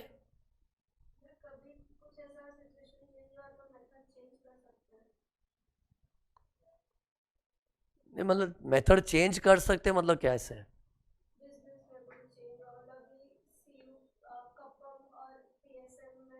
सी मेथड तो सी एक असेसी का बिजनेस तो वही रहेगा। आज फॉर एग्जाम्पल मैं कोई केमिकल्स बेचता हूँ, मैं कोई केमिकल्स बेचता हूँ, अब मेरा जिंदगी भर बिजनेस तो वही रहने वाला है ना यार। और पता है ये मेथड का जो टेंशन है ना, एक मर्तबा होता है खाली, बाद में टेंशन थोड़ी है। जैसे और पता है कि रियल लाइफ में कितने भी तुम लोग डिलॉयट विलॉयट केपीएमजी पीडब्ल्यूसी देखोगे ना, उनके जो क्लाइंट्स हैं ना, उनको पता ही है हाँ ये क्लाइंट का तो सीपीएम चलता है। सीपीएम मतलब कॉस्ट प्लस मेथड। क्यों? क्यों उनके जो क्लाइंट है उनका तो एक टिपिकल स्टैंडर्ड धंधा है ना। जैसे मैं डिलॉयट केपीएमजी हूँ, बड़ी फॉर्म हूँ, और मेरा कोई क्लाइंट केमिकल इंडस्ट्री वाला है, तो ठीक है पहली बार मेरे को जब क्लाइंट मिला था ना वो, तो मुझे बहुत सिर खपाना पड़ा था, मेरे को भी उसके धंधे को समझना पड़ा था, क्योंकि एज अ चार्टर्ड अकाउंटेंट मुझे भी उसको सही मेथड एडवाइस करना है, मोस्ट अप्रोप्रिएट है ना। तो पहले मीटिंग में मैंने बहुत ब्रेनस्टॉर्मिंग किया होगा मेरे क्लाइंट से, सीए बन के फील कर मालूम पड़ेगा। तो पहली बार मेरे को जब क्लाइंट मिला केमिकल इंडस्ट्री वाला, तो उसको मैंने बहुत पूछताछ किया, और मतलब सीए लोग भी थोड़े इंटेलिजेंट होते ही है ना आखिर, तो पूछताछ करके ड्रिल करके थोड़ा पहली बार उसको टाइम लगा होगा, और एक बार डिसाइड हो गया चल तेरे केस में कॉस्ट प्लस मेथड चलेगा, तो फिर उसका धंधा तो वही रहेगा, फिर मेथड चेंज करने का सवाल क्यों है। हाँ कल को मेरा क्लाइंट बोले सीए साहब हम लोग ने अभी केमिकल बेचना बंद कर दिया, अभी हम लोग आईटी सेक्टर में आ गए, हाँ तो उसके लिए मुझे नए मेथड का सोचना पड़ेगा। लेकिन मेथड में किच पिच पहली बार जब क्लाइंट आता तभी होगा ना यार। हाँ एट द मोस्ट क्या मालूम है, मेरे क्लाइंट के साथ मिलके मैंने कॉस्ट प्लस मेथड डिसाइड किया, और स्कूटीनी में पंगा हो गया। गवर्नमेंट ने ऐसी बैंड बजाए, बोले हट कॉस्ट प्लस, मैं चिंदी हट, कुछ भी कर रहा है, कहाँ से सीए उठा के लाए, सीए भी पागल है। तो हो सकता है कॉस्ट प्लस को लात मार के सीयूपीएम आ गया होगा, कॉस्ट सॉरी क्या था सीयूपीएम, कंपेरेबल अनकंट्रोल। बट ठीक है एक बार वो डिसाइड हो गया तो वही चलेगा ना फिर यार। मतलब रियल लाइफ में क्या, एक बार जब नया नया क्लाइंट मिलता है पहली बार ब्रेनस्टॉर्मिंग करके मेथड नक्की करना पड़ता है, फिर तो फॉर एवर ही चलता है, अनलेस हिज बिजनेस और प्रोडक्ट चेंजेस। मतलब एक्चुअली इंटरेस्टिंग काम है, मतलब तुमको ऐसा कोई काम मिल जाए ना, ट्रांसफर प्राइसिंग जैसा कोई एसएससी, तो मतलब काम करने में मजा आता है, थोड़ा इंटरेस्टिंग क्रिएटिविटी वाला काम है। और भी आगे चीज पढ़ाऊंगा ना और इंटरेस्ट जागेगा, एक्चुअली इंटरेस्टिंग चीज है। मेरा पास्ट एक्सपीरियंस बताऊं, इलेक्टिव सब्जेक्ट का कंफ्यूजन होता है ना, कितने लोग का ये ट्रांसफर प्राइसिंग का चैप्टर होता है ना, सर मेरे को इलेक्टिव में इंटरनेशनल टैक्सेशन लेने का मन, ले सकता हूँ ना, एक बार उसका मन चल देता है, क्योंकि इंटरनेशनल टैक्सेशन बहुत ही बेहतर सब्जेक्ट है वो जो इलेक्टिव वाला, उसमें जो नॉलेज मिलता है ना, एक्चुअली अपने जो स्टीरियोटाइप सीए है ना, उससे हटके तू इंटरनेशनल लेवल का सीए बनने का सोच सकता है। मतलब तू यूएस में जाके, कनाडा में जाके, दूसरे देशों में जाके भी अपना प्रैक्टिस सेट करने का सोच सकता है, नॉलेज ही इस टाइप का मिलता है, और एक्चुअली इंटरेस्टिंग है। अपने क्या है, income from house property chapter 6 से कैपिटल गेन से पक चुके हैं, ये सब इंटरेस्टिंग लगता है। मतलब थोड़ा और डीप करना है तो इलेक्टिव सब्जेक्ट में जाना पड़ेगा, इंटरनेशनल टैक्सेशन। एनीवेज, अभी तो अपने को पास होने के हिसाब से सोचना है, इसलिए लोग ऑप्शन पास होने के हिसाब से देखते हैं। देखो अपना इधर पहुंच, ये इधर तक खत्म हो चुका है ना मेथड। अगली थियरी क्या है देखो, देख इधर दिख नहीं रही, देखो मैं दिखाता हूँ, देखो मैं दिखाता हूँ। एवरेज, अब एवरेज वाली थियरी क्या है बताऊंगा। जो भी इसकी थियरी है ना, 2 पार्ट में कुछ आएगी, एक पार्ट तो अभी हो ही जाएगा आराम से। कुछ एवरेज जैसा थियरी बता रहा हूँ, एक पार्ट हो जाएगा आराम से, हो जाएगा, थोड़ा करना पड़ेगा आज। अभी देखो एवरेज का ऐसा है ना, सिंपल है, सच्ची बता रहा हूँ, कसम से झूठ नहीं बोल रहा हूँ, बहकाने के लिए नहीं, मतलब बहलाने फुसलाने के लिए नहीं। ये देखो, मैं एवरेज का कुछ कॉन्सेप्ट पढ़ा रहा हूँ, स्क्रीन पर देख रहे हो, ये देखो मैं वही एग्जांपल ले लेके बार बार पढ़ा रहा हूँ। देखो अपना पापी एक्स लिमिटेड और उसका भाई वाई लिमिटेड फॉरेन में, और काला मार्कर काले कलर से किया, मतलब काले कारनामे। अब दोनों ए ही है, और कभी भी 2 ए ही मिलेंगे जरूर कीड़े करेंगे। ए प्लस आई टी लफड़ा है। क्या लफड़ा किया इन लोगों ने बताओ। एक्स ने जब वाई को माल बेचा ना, तो उसे सेलिंग प्राइस जरूर कम दिखाया होगा। सच झूठ का पता नहीं होता है, वो तो शक करने वाले कैसे होते हैं। जैसे आज सर लोग भी बच्चों पे शक करेंगे, तो ये पढ़ के नहीं आया होगा, पढ़ के नहीं आया होगा। एक शकी प्रोफेसर का दिमाग ऐसे होगा ना, ये टाइम पास ही करता होगा, पढ़ता ही नहीं होगा, होमवर्क नहीं किया, सो रहा था इसलिए। तो वैसे गवर्नमेंट का शकी दिमाग क्या बोलता है बताओ। ये एक्स और वाई की जोड़ी को देख के क्या लगता है, क्या शक दिमाग कैसा बात करता है, शक वाला। जरूर तुमने सेलिंग प्राइस कम दिखाया होगा। हकीकत में शायद सच्चे लोग भी हो सकते दुनिया में, लेकिन अपना इस चैप्टर में रूल क्या, ए प्लस आई टी शक की निगाह से देखो। ओके, अभी अपने को इसमें शक हुआ तो अपने क्या करते, सच्चा प्राइस ढूंढने की मेहनत करते। तो एक बार मेथड 1 याद करो, मेथड 1 याद करना प्लीज। मेथड 1 क्या था, कंपेरेबल अनकंट्रोल प्राइस मेथड। तो उसमें हम लोग क्या करते, एक्स लिमिटेड को पूछते तूने आउटसाइडर को माल कितने में बेचा। तो स्क्रीन पर देखो दुविधा आ गई। आउटसाइडर को एक्स ने कितनों को तो $150 में बेचा है, और कितनों को $120 में बेचा है, और कितनों को $110 में बेचा है, स्क्रीन पर दिख रहा है, और कितनों को $140 में बेचा है। मतलब आउटसाइडर के प्राइस में भी वेराइटीज है। अपने क्या एक्सपेक्ट करते, चलो आउटसाइडर अनरिलेटेड पार्टीज के साथ किया हुआ कोई प्राइस होगा, तो उस प्राइस को बेस लेके प्लस माइनस करते रहेंगे। लेकिन इधर क्या, आउटसाइडर दुनिया भी बड़ी वैरायटी वाली दुनिया है। अरे ऐसा हो सकता है रियल लाइफ में। मीन्स एक्स लिमिटेड को हमने जब ड्रिल किया, तो एक्स को पूछा सच्ची सच्ची बता, तू ये अनरिलेटेड पार्टी आउटसाइडर को कितने बेचता है। तो कितने ट्रांजेक्शन प्रूव किए, 150 में बेचा है, किसी को 110 से बेचा है, किसी को 140। अभी तो कंफ्यूजन हो गया, फिर सच क्या है। अगर ऐसा होता ना, कैसा बताओ कैसा, अगर एक्स लिमिटेड ने पूरे आउटसाइड वर्ल्ड को एक ही प्राइस पे बेचा है, मान लो 136, मतलब पूरी आउटसाइड दुनिया को सभी को 136 में बेचा है, तो हम लोग कॉन्फिडेंटली बोल सकते 136 ही सच्चा प्राइस है। तूने फिर 125 क्यों दिखाया। अरे मतलब फिर एसएससी को ब्लेम करना भी इजी हो जाता है। अरे पूरे जहां को तू 136 में बेच रहा है, ये देखो पूरे जहां को तू, जहां मतलब आउटसाइड वर्ल्ड, सबको 136 में, लेकिन फिर इधर 125 क्यों। फिर तो हम लोग सीधा उसको चीटिंग किया बोल सकते हैं ना। लेकिन इधर गवर्नमेंट कंफ्यूज हो गई है। एक तरफ मालूम एसएससी सच्चा भी लग रहा है, ये देखो, ये देख, इधर देख प्लीज, देख इधर, ये देख, देख जरा, देखना ये क्या है, नहीं समझे क्या दिखा रहा हूं मैं। अरे 110 क्या है, मतलब अगर 110 को देखे तो क्या लगता है यार, तू आउटसाइडर को 110 से बेच रहा है, मतलब फिर तो तूने अपने वाई को कितने बेचा है, 124, मतलब इनकम ज्यादा दिखाई है। तो इनकम ज्यादा दिखाने वाला बंदा सच्चा भी दिखता है। और एक तरफ मन में क्या आ रहा है, हाँ गांव दुनिया को 150 में बेचता है, हाँ 150, और तूने अपने भाई को कमती में बेचा, चीटर।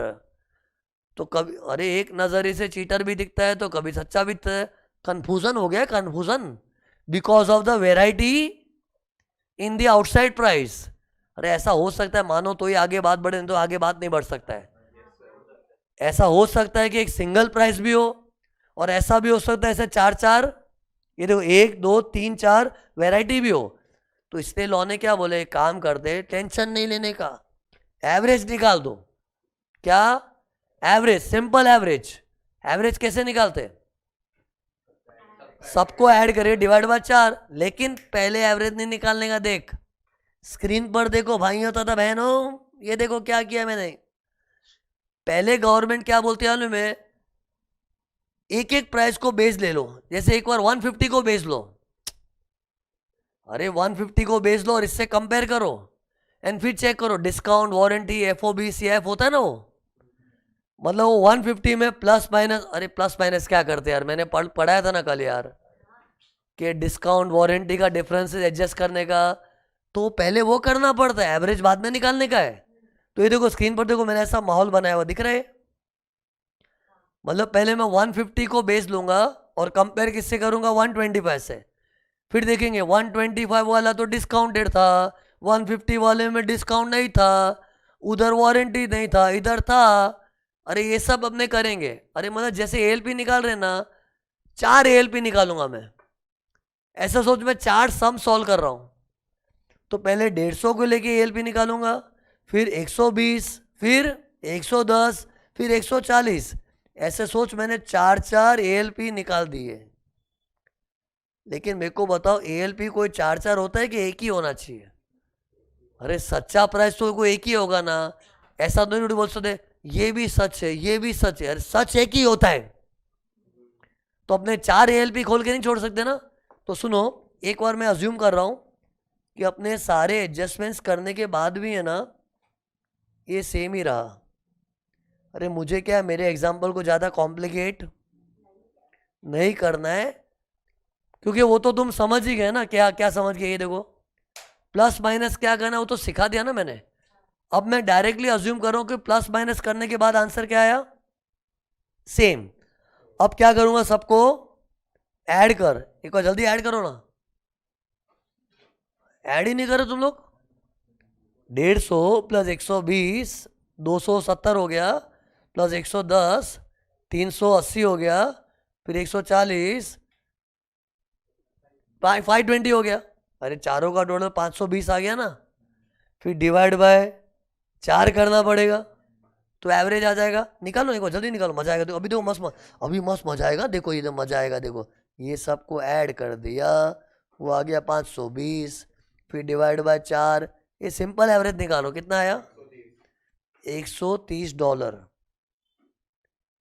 पता है ये क्या हो गया, ये अपना मेरा फाइनल एएलपी हो गया। एक्चुअली बताऊं, ये देखो ये भी एएलपी था, पर वो 4 एएलपी एएलपी नहीं होता। एएलपी तो एवरेज आउट करके आएगा। तो what is the final ALP, $130 हो रहा है ना। देखो $130, तो $130 फाइनल एएलपी। बस अभी खत्म, अब करो आगे क्या करना है। अरे सिंपल चीज है, इससे करो, टेंशन मत लो यार। अब क्या है, अब मुकाबला होगा। ये देखो किसके बीच में, $130 एक सच्चा प्राइस है। नालायक, किसको नालायक बोल रहा हूं, एक्स लिमिटेड को। तूने 125 दिखाया है, शोन लेस, चीटर। कितने से शोन लेस, $5। और ये $5 तेरी इनकम में, ये देखो तेरी मतलब एक्स की इनकम में जोड़ा देंगे, है ना। ऐसा करते हैं ना हम लोग, ऐसा ही करते हैं ना। अभी एक कहानी में ट्विस्ट है, कभी भी एवरेज निकालने की नौबत है ना, एवरेज एवरेज, ये देखो एवरेज, तो थोड़ा बहुत डिफरेंस आता है ना। स्क्रीन पर देखो, ये थोड़ा बहुत डिफरेंस आता है ना, तो गवर्नमेंट उसको चला लेती है। कौन से डिफरेंस का बात कर रहा हूं, देखो मैंने हाईलाइट किया है, 125 और क्या अमाउंट बोल, 130। इन दोनों के बीच में से हम लोग उसी को देख के उसको चीटर बोल रहे हैं ना। नालायक, तूने 130 के मुकाबले 125 दिखा, चीटर है। लेकिन लॉ क्या बोलता है कि कभी भी एवरेज का नौबत है, एवरेज। तो हम लोग थोड़ा बहुत डिफरेंस चला लेंगे। थोड़ा बहुत मतलब क्या बताऊंगा, लेकिन अगर ज़्यादा डिफरेंस हुआ तो बर्दाश्त नहीं होगा, फिर वो डिफरेंस तेरी इनकम में चेप देंगे, ऐड कर देंगे मतलब। अब मुझे क्या बताना पड़ेगा, थोड़ा बहुत डिफरेंस मतलब क्या, ये कौन से डिफरेंस की बात करो, ये देखो वापस बता रहा हूँ, ये डिफरेंस और ये दोनों के बीच का। क्योंकि सी अभी है ना, प्लीज स्क्रीन पर देखो, इन सब का कोई महत्व नहीं है। क्यों? अरे इन सब का तो निचोड़ निकाल के एवरेज आ गया ना यार। तो एवरेज आ गया तो इंडिविजुअल 4 सदस्य तो इग्नोर हो गए ना अभी। अब टक्कर इसके बीच हो रही है ना, इन दोनों के बीच। तो इन दोनों के बीच थोड़ा बहुत डिफरेंस हो तो चलेगा। And you know what is थोड़ा बहुत डिफरेंस? सुनना है, 3% of actual price. 3% of actual price, 3% of actual price fixed है, याद करना पड़ेगा। कैलकुलेशन करके बताऊंगा, पहले रटो। 3%, 3%, 3%, 3% ऑफ एक्चुअल प्राइस। ये देखो लिख के भी दिखा देता हूं, 3% ऑफ एक्चुअल प्राइस। इतना अगर डिफरेंस है तो चलेगा। तो करो कैलकुलेशन करके बताओ। चलो ये देखो मैं काम कर रहा हूं, मैं इधर छोटी सी वर्किंग कर रहा हूं, स्क्रीन पर देखना। ये देखो पहले डिफरेंस निकालते, 130 क्या था, एक से ना रुको,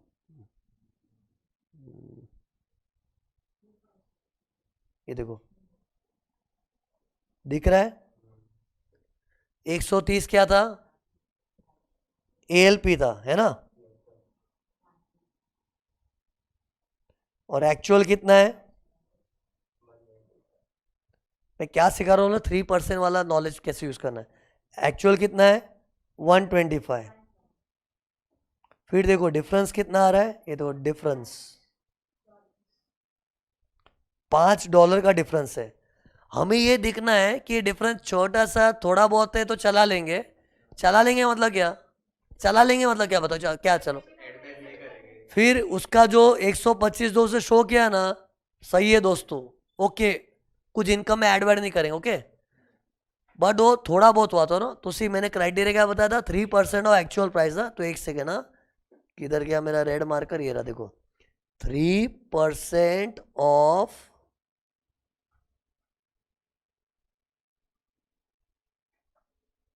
एक्चुअल, निकालो कैलसी पे। तुम लोग पता, तुम लोग बाद में भूल क्या जाओगे, 3% किस पे लेना है।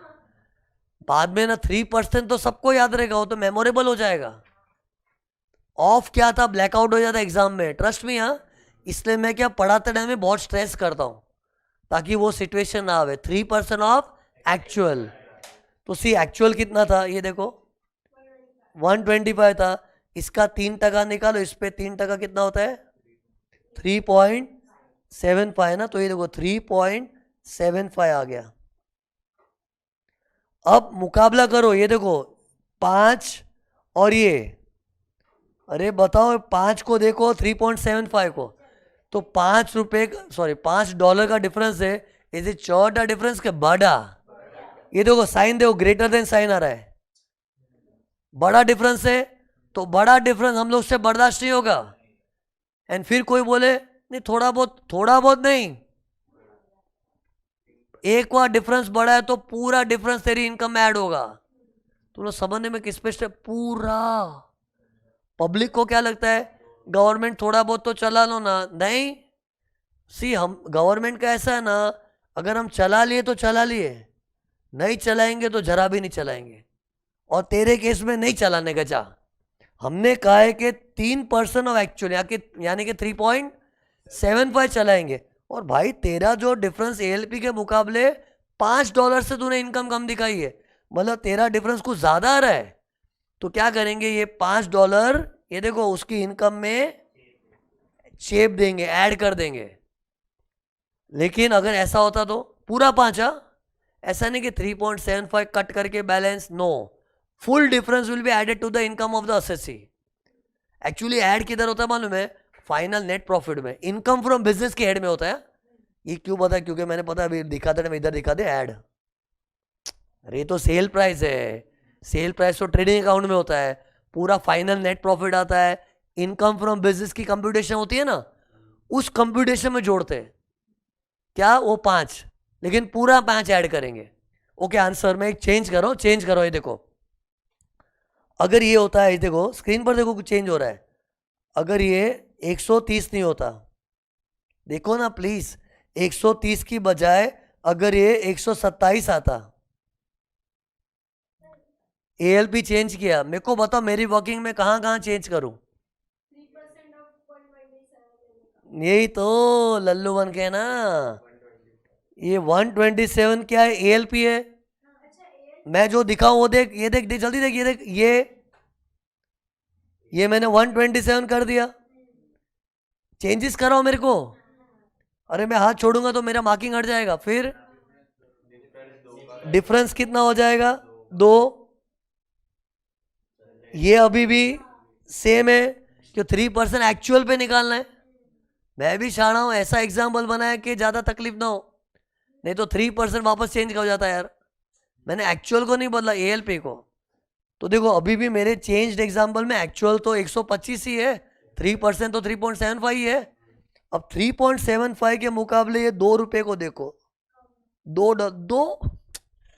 3.75 से 2 कम है, चौथा डिफरेंस। और अगर चौथा डिफरेंस होता है ना तो गवर्नमेंट उसको चला ले, चल जान दे बच्चा है चल। मतलब ये तेरा 127 आया था ना, एक से ना, ये तेरा 127 आया था और उसके मुकाबले तूने 125 दिखाया ना, मतलब ज़्यादा कम नहीं है, थोड़ा ही, चल चला लेंगे। फिर एएलपी गया भाड़ में, तूने जो दिखाया सही है, तेरी इनकम में कुछ ऐड नहीं करेंगे। अभी भी मैंने पता है क्या नहीं बताया, लॉजिक क्या है इसका। और ये एवरेज सिचुएशंस में ही करते। आज अगर सुनो, अच्छी बात बता रहा हूं, ये देखो प्लीज भाइयों तथा बहनों, स्क्रीन पर देखो क्या कर रहा हूं। अगर ऐसा नहीं होता, ये देखो एक्स लिमिटेड पूरे दुनिया को $126 में बेचता, पूरे आउटसाइड वर्ल्ड को, मतलब there is full uniformity in the price. मतलब उसके करोड़ों कस्टमर होंगे, हर एक कस्टमर को 126 से बेचा है। तो मतलब इधर वैरायटी है कि यूनिफॉर्म है? और अगर यूनिफॉर्म होता है ना तो फिर पता है गवर्नमेंट $1 का भी डिफरेंस बर्दाश्त नहीं करेगी। फिर गवर्नमेंट पता है क्या बोलती है, भाई गांव दुनिया को तू 126 से बेचता है, तूने तेरे भाई को 125, एक भी क्यों कम, $1 भी कम क्यों नहीं चलेगा? अरे फिर $1 का भी डिफरेंस गवर्नमेंट बर्दाश्त नहीं करेगी, $1 भी इनकम में ऐड होगा। अरे मतलब ऐसी सिचुएशन में नहीं थोड़ा बहुत चला लो, नहीं थोड़ा बहुत चला लो कब चलता है बताओ?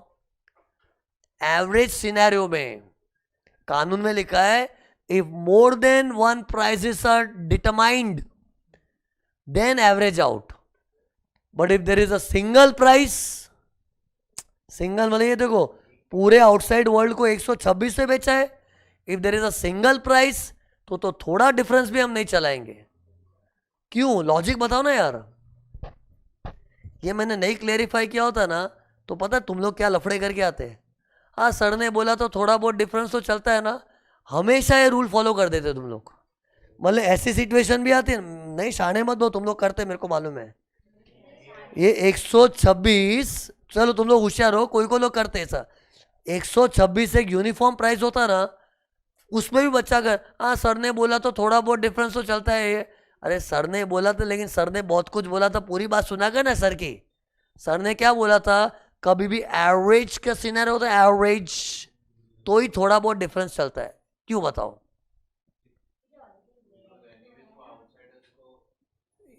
ये सी, जब आउटसाइडर में इतना प्राइस वेरिएशन है ना तो बोलते हैं ना असेसी को बेनिफिट और डाउट मिल जाता है। ये समझता है बेनिफिट और डाउट? मतलब अपने क्या है, बाद में डाउट कर सकते हैं, शायद असेसी सच्चा भी लगता है, शायद पापी भी हो सकता है, पर शायद वाला बेनिफिट मिल गया ना। सी जब 126 था ना, प्लीज देखो जल्दी, 126 तो ऐसा बोलते शायद सच्चा भी, शायद नहीं, चोर है वो, पक्का चोर है। पूरे जहां को 126 से बेचा है तो उसने अपने यही को 125 में क्यों, पक्का चीटर है। लेकिन ये कब, जब सिंगल प्राइस होता है तो। लेकिन इधर देखो इतनी वैरायटी में भी अपने को क्या लगता है शायद एक सच्चा भी हो सकता है। और पता है खास करके स्क्रीन पर देखो जल्दी 110 वाले प्राइस को देखते हैं तो अपने को एक्स के अंदर भोलापन दिख रहा है।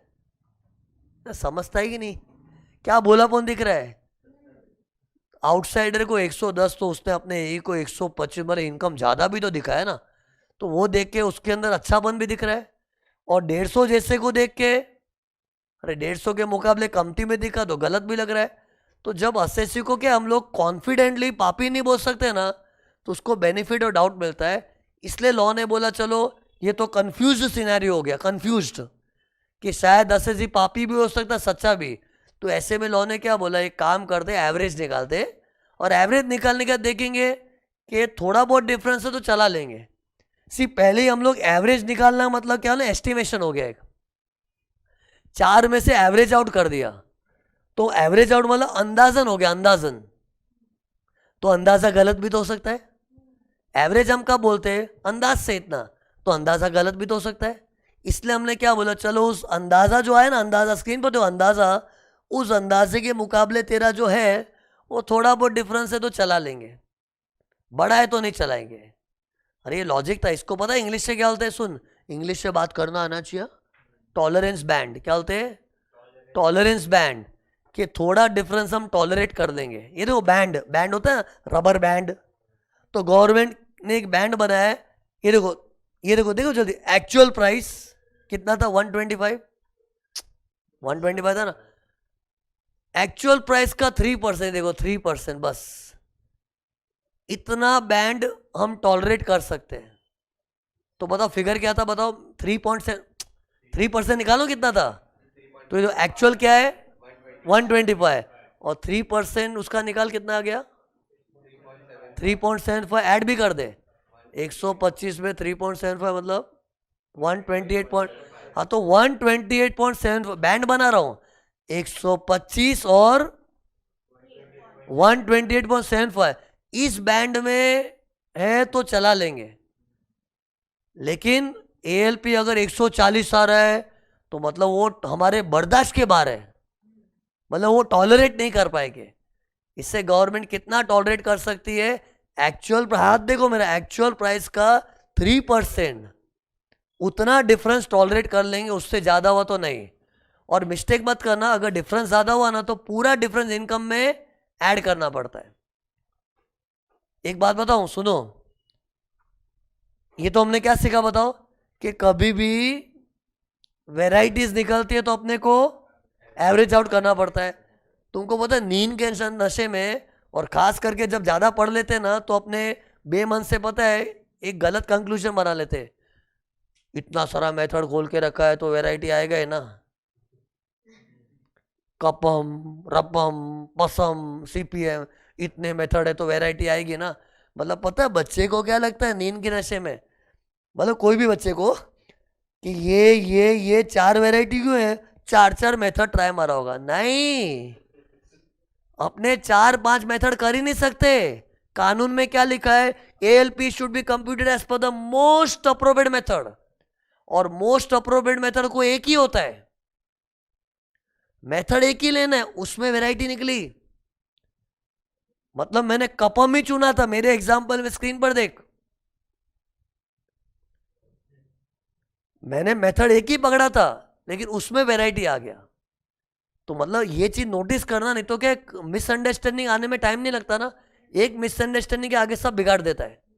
इससे क्या बोला मेथड मैंने, ये देखो कपम रपम पसम सीपीएम टनम, उसमें से चूज कौन सा करना है बताओ? Most appropriate. तो ये देखो मान लो ये मोस्ट अप्रोप्रिएट ये लगा था, उसमें वैरायटी आई थी। पता है रीसेल प्राइस मेथड में वैरायटी कैसे आ सकती है?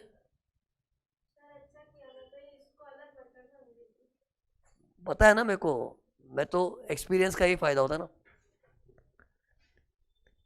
मैंने मेरा एग्जांपल कैसे लेता हूँ मैं, ये पूरा चीज है ना एक कपम वाला मेथड ही लिया था। कपम में ही तो हम लोग क्या करते, आउटसाइड प्राइस को, ये देखो आउटसाइड सेलिंग प्राइस को बेस देके प्लस माइनस करते। तो आज ये कपम में हुआ है, कल ये रपम में भी हो सकता है।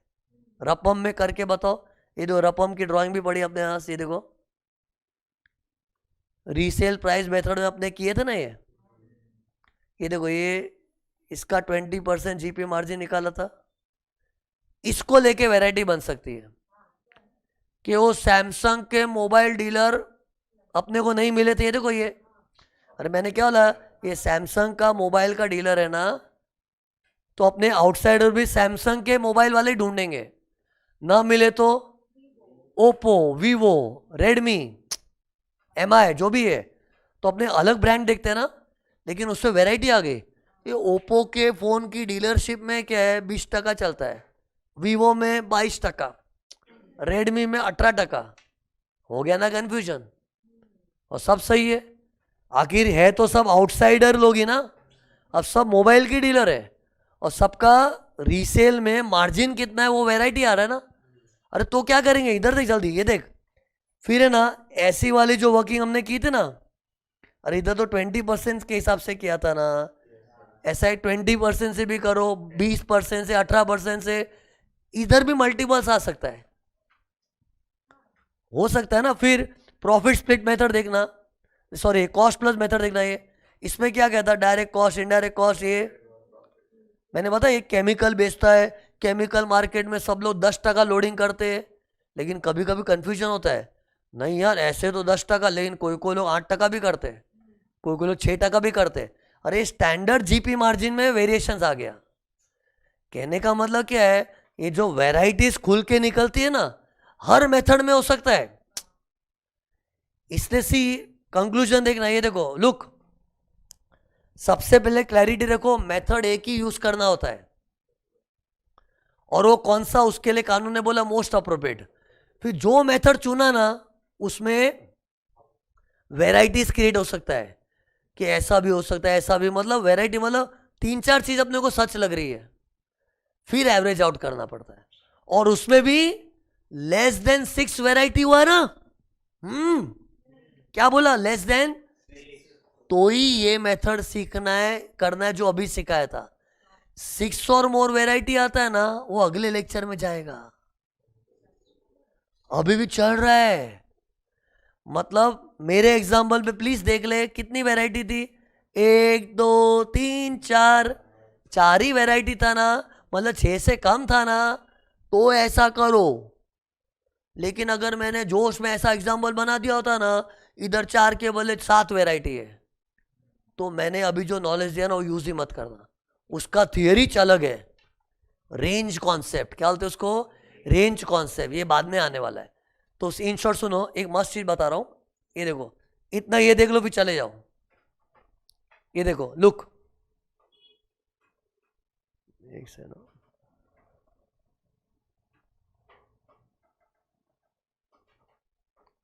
ये चार्ट क्या बोल रहा है बताओ।